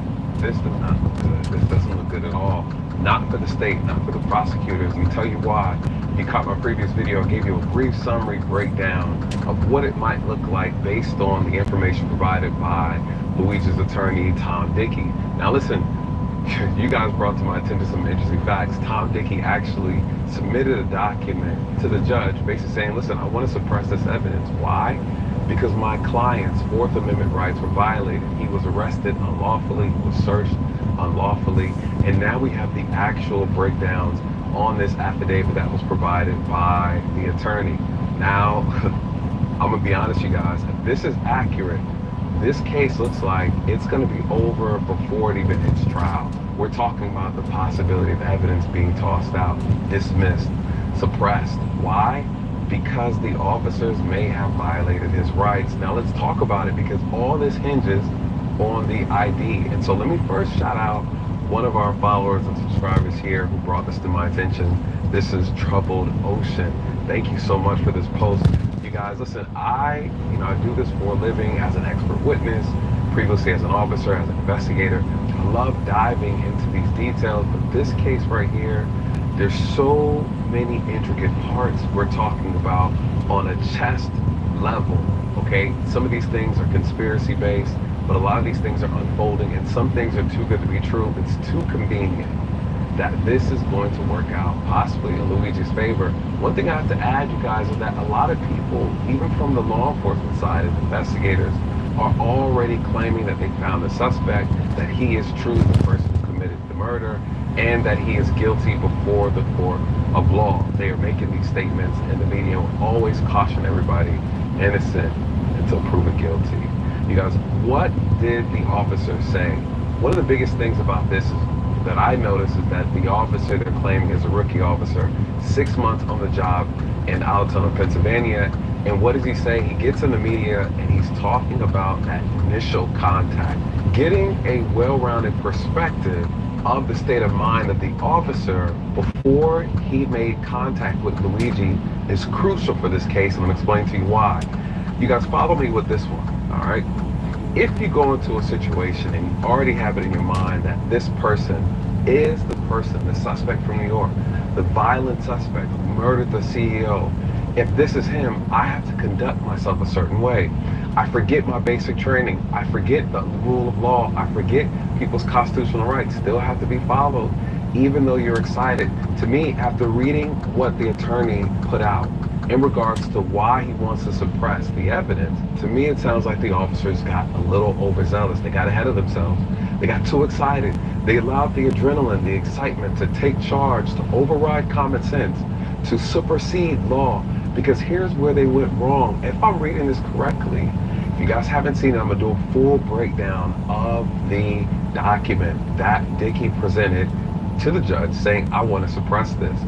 Here's what happened. Let's now follow me. I'm gonna tell you why all this hinges on the ID and how the ID was presented or was it found? All these things matter, but let's talk about this. We're talking around 9:30 a.m. at McDonald's. Luigi is sitting with his back to the wall, okay? And he has on the left side of him a wall. He's in the corner. This is crucial. This tells me that Luigi purposely planted himself there for this very moment, which lends to the fact that this might be a little bit more deeper than what people can understand. It seems as if this is not only just well thought out, but highly orchestrated. I'm gonna tell you why. This is exciting, all right? Luigi's back is to the wall. He's sitting in a corner. The only way out for him is on the right side. He can only exit on the right, meaning there must be a table pinned against the wall on the left side as well. He has one entrance, one exit. That's crucial for this when it comes to a police encounter. What happens?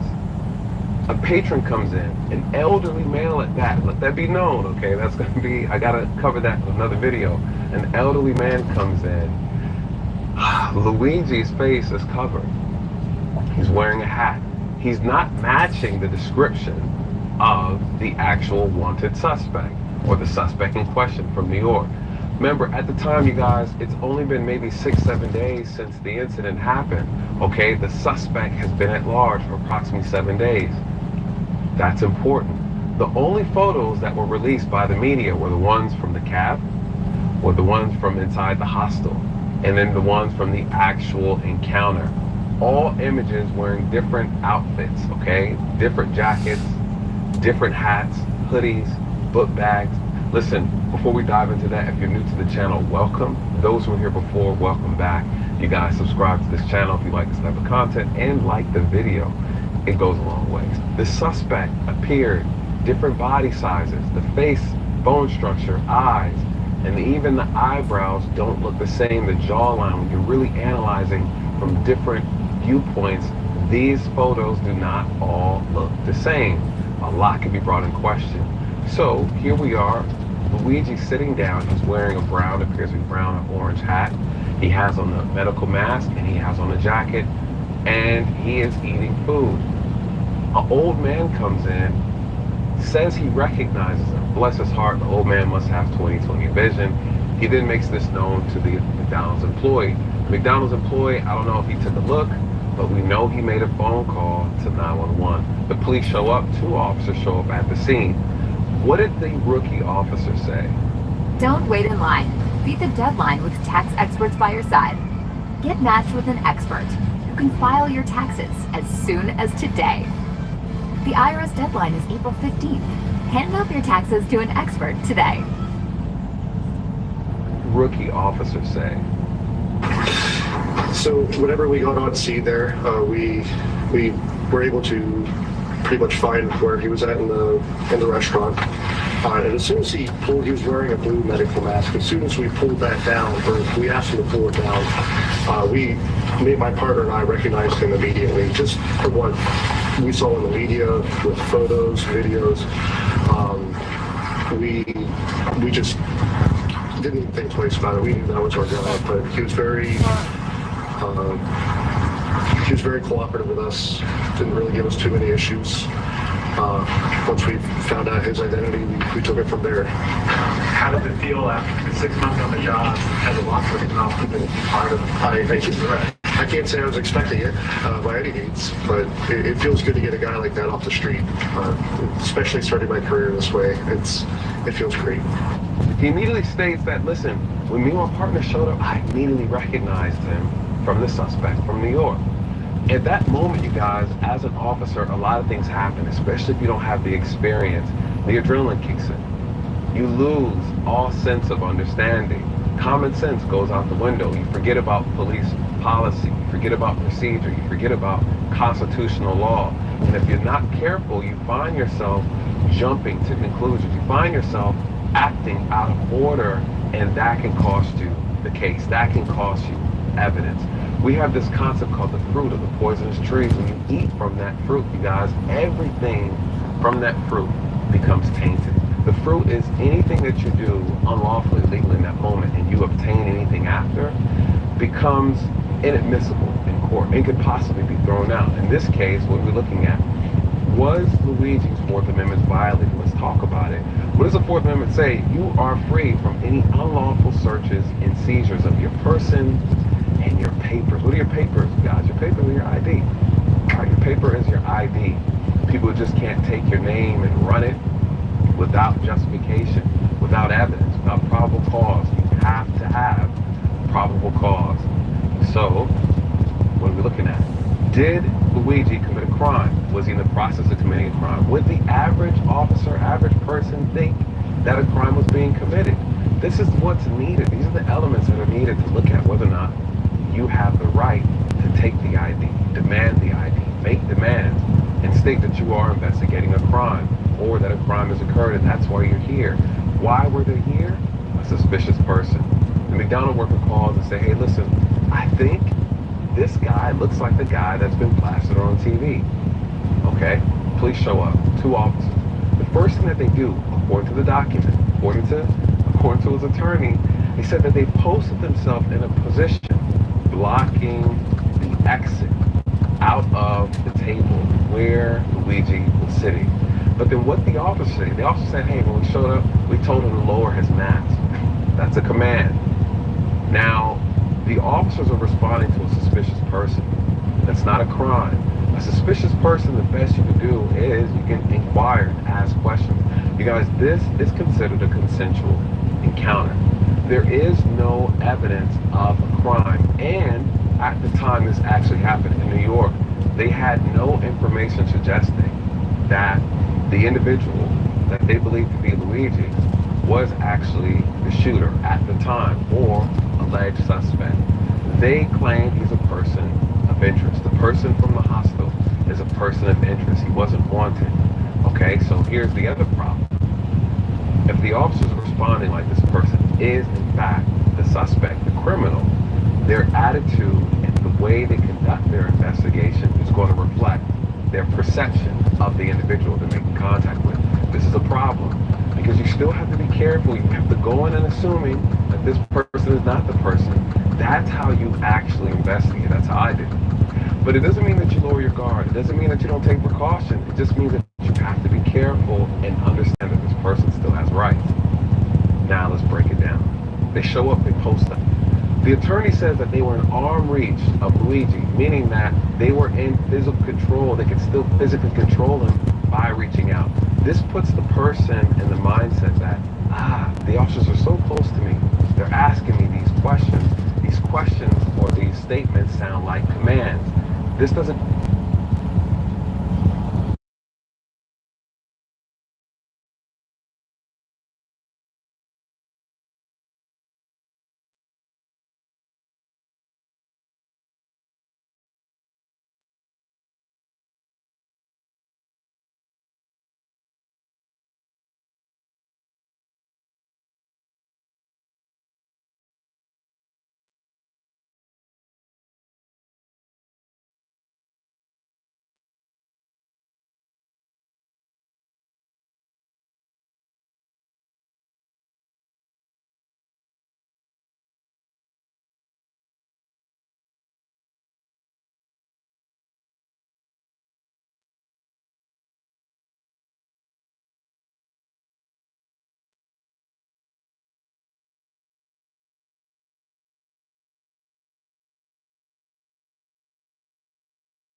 nobody is talking about the bad things of the Insta360 X4. There is a lot of YouTube videos talking about how good this camera is, which I agree, it is a great camera. But on the other hand, there is a lot of bad things as well that nobody is talking about.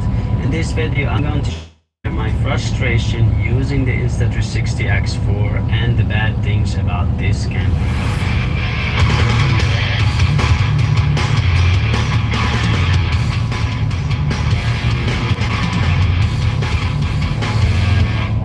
For those of you who don't know, my name is Michael, and on YouTube I create content using kangaroo shoes or tripping stilts. And lately I got the Insta video. I bought this camera on my own. About this camera, so I'm going to go quickly over the good things and then we jump over straight to the bad things about the Insta360 X4.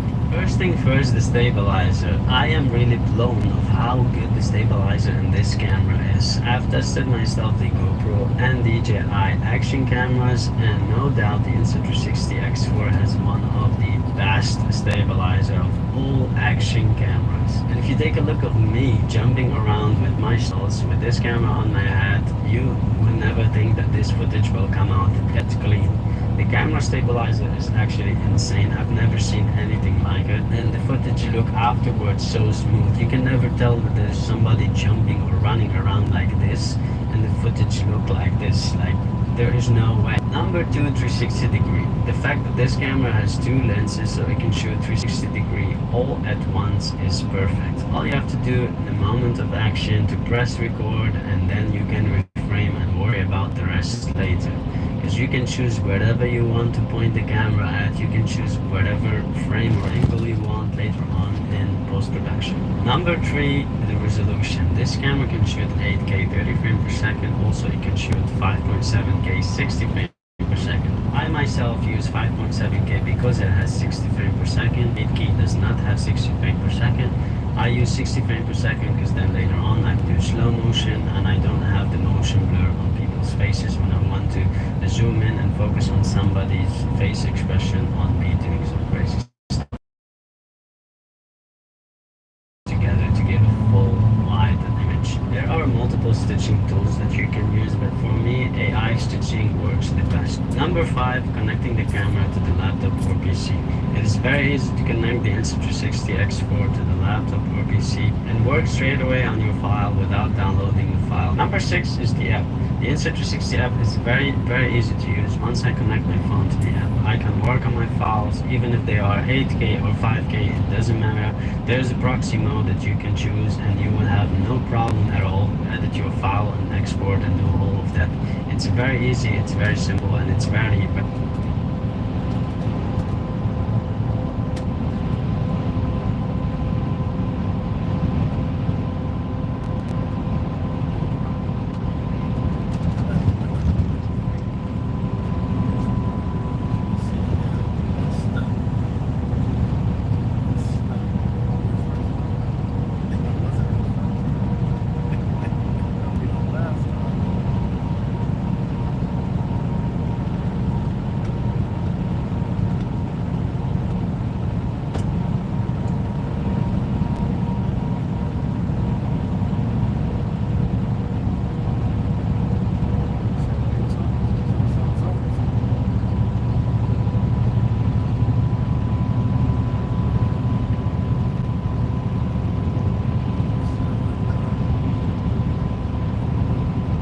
your file and export and do all of that.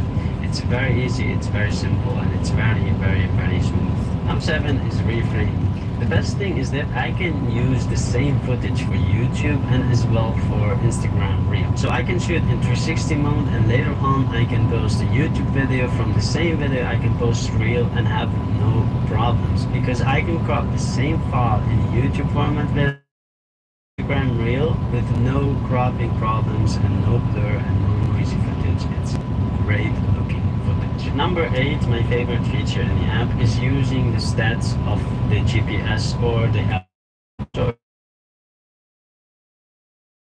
camera, and then when you shoot your footage, the camera will have stats from the GPS or the Apple Watch and you can show that on the video.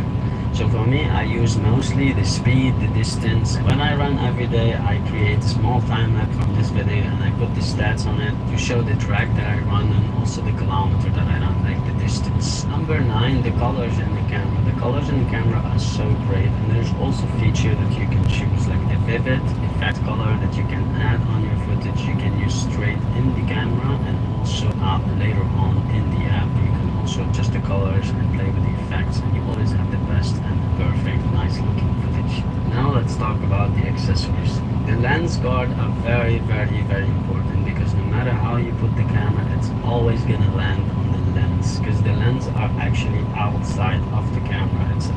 Normal are better than linear, that's what I heard, and that's why I bought the normal, and they work perfectly fine for me. I need those lens guard for sure.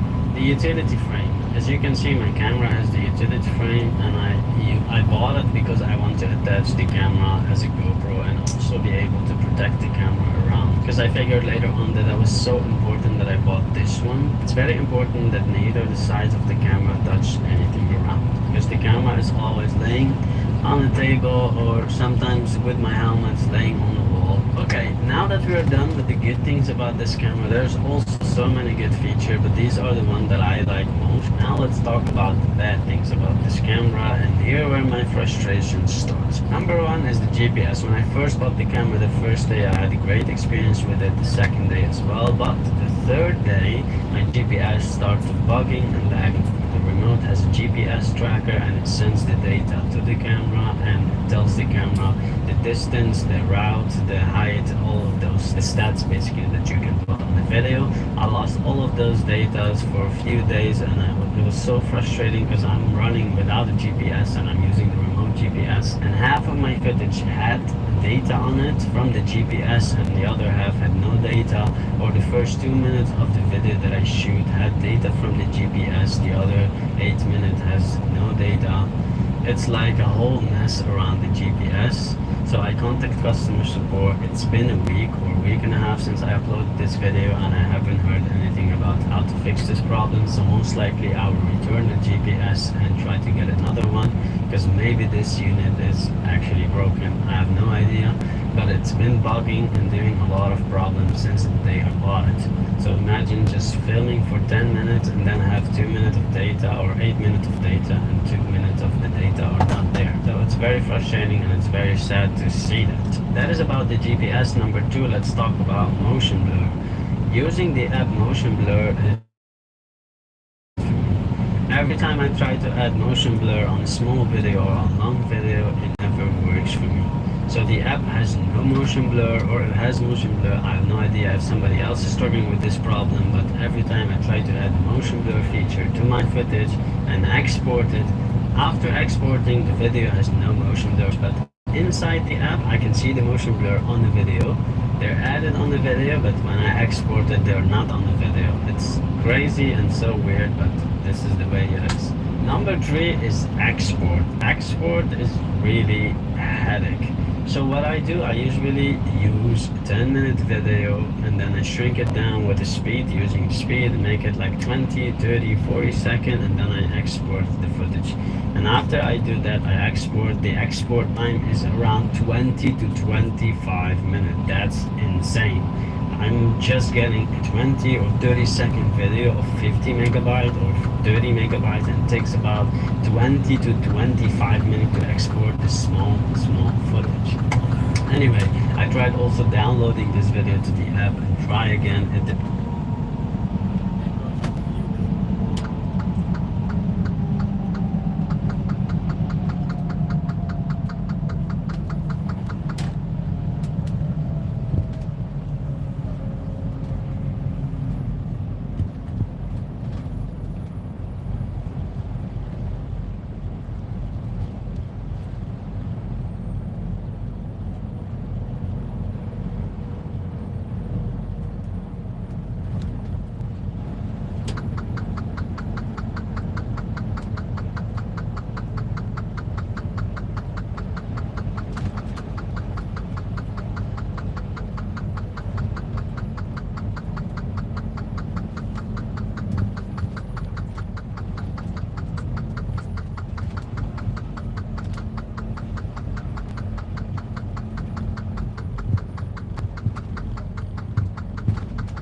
that for a reason, because if I shoot like a time lap, my run of 10 minutes like a time lap, I will get like 30-40 second video, but I cannot add the stats on it, which is pity, because I always want my stats to be on the video to show the distance that I run and also the track that I run.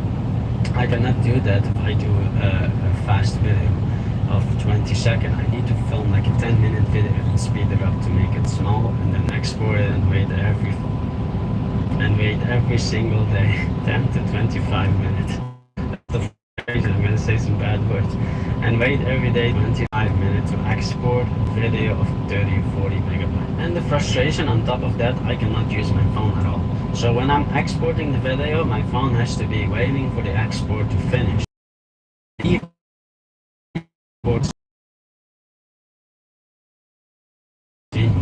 But if I export, it's not gonna work. Next is editing on the app. So you film your footage and you want to edit it on the app on your phone. I did that a few times and I drained completely the battery of my phone and the camera. I couldn't shoot anymore, so I had to recharge the camera again. So editing a long footage of like 5 minutes or 1 minute footage that you want to add so many frame to it and really have it all over the place, a bit here, a bit there, jumping, running, all of that stuff. Like the one that I'm shooting, you can see a lot of movement here and there. That takes a lot of time to do because you want to choose your angles, and sometimes there's bugs and then you have to repeat some of the frames. Sometimes some of the frames get corrupted, so you have to repeat the process. It's just a bit frustrating, but while doing that you always drain the camera battery and your phone battery. This is the craziest thing that annoys me so much. In the app, once you enter the footage, on the right side in the corner at the bottom, there is the delete button. And I have lost so far 4 full videos that I filmed of 10 or 8 minutes in festivals or running just because I pressed this button by accident and then I hit OK unconsciously because I'm editing fast and everything is going on. Click. It's not like you want it to like really get out, select the video and delete it. No, it's while you're editing, the delete button is literally at the corner and you can hit that with your palm easily and then delete the whole footage. It's insane how I lost a few of those footages. I'm like, did I delete the footage or did I delete the edit? What happened? How did I just lose them that easily? So that is crazy and they need to do something about that. I think somewhere like from outside, you know, you need to select really the footage from outside while you can it and delete it like you have the intention to do that, not unconsciously just working and then whoop, pressing on the bin and then all of a sudden it's going to the bin.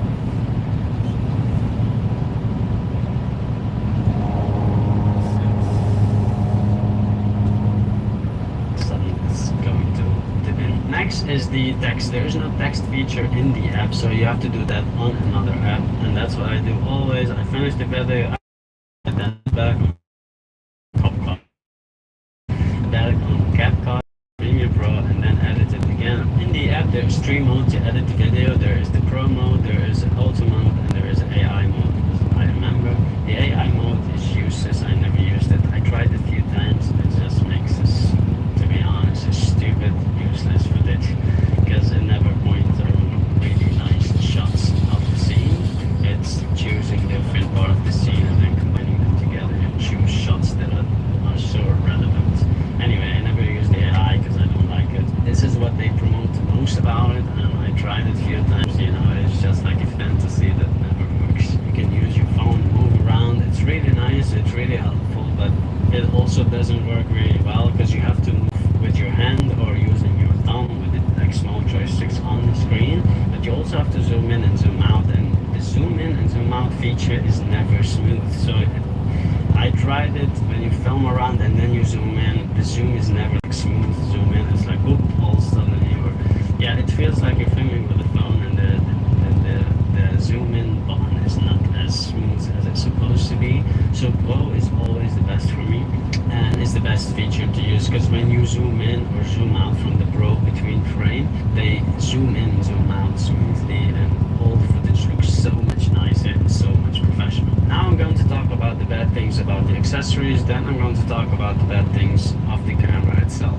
The accessories has a lot of bad things, and one of the things that I'm going to mention are really stupid, I would say, in my opinion, because it feels like they have thought of really good stuff for the camera itself, but the accessories that comes with the camera, they haven't really thought of everything, I would say. There's a lot of small things that looks like they don't make any sense. And so it's very frustrating to see those wind muffs are actually cut. I cut them myself to be able to attach them to filter out the wind when I'm running or jumping around my stilts. Let's see in a windy condition. How is the internal microphone doing? Sunset?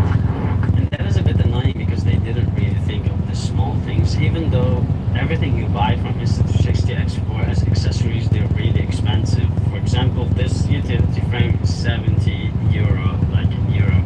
It's really expensive, or 11 euro for those wind muffs, or 29 euro for lens guard. The remote is actually 175 euro. This is really a lot of money just for those few accessories. If you want to buy all the accessories, it costs a fortune almost to have all those accessories with your camera. That's for me really annoying because they are really overpriced, I would say. If you want to overprice an item like this, why haven't you thought of that, for example? Putting a utility frame and not being able to attach the wind muff. The wind muff are actually taped on the camera. If you can see that, they come with a small sticker that you actually tape on the camera and then you attach the wind muff to it.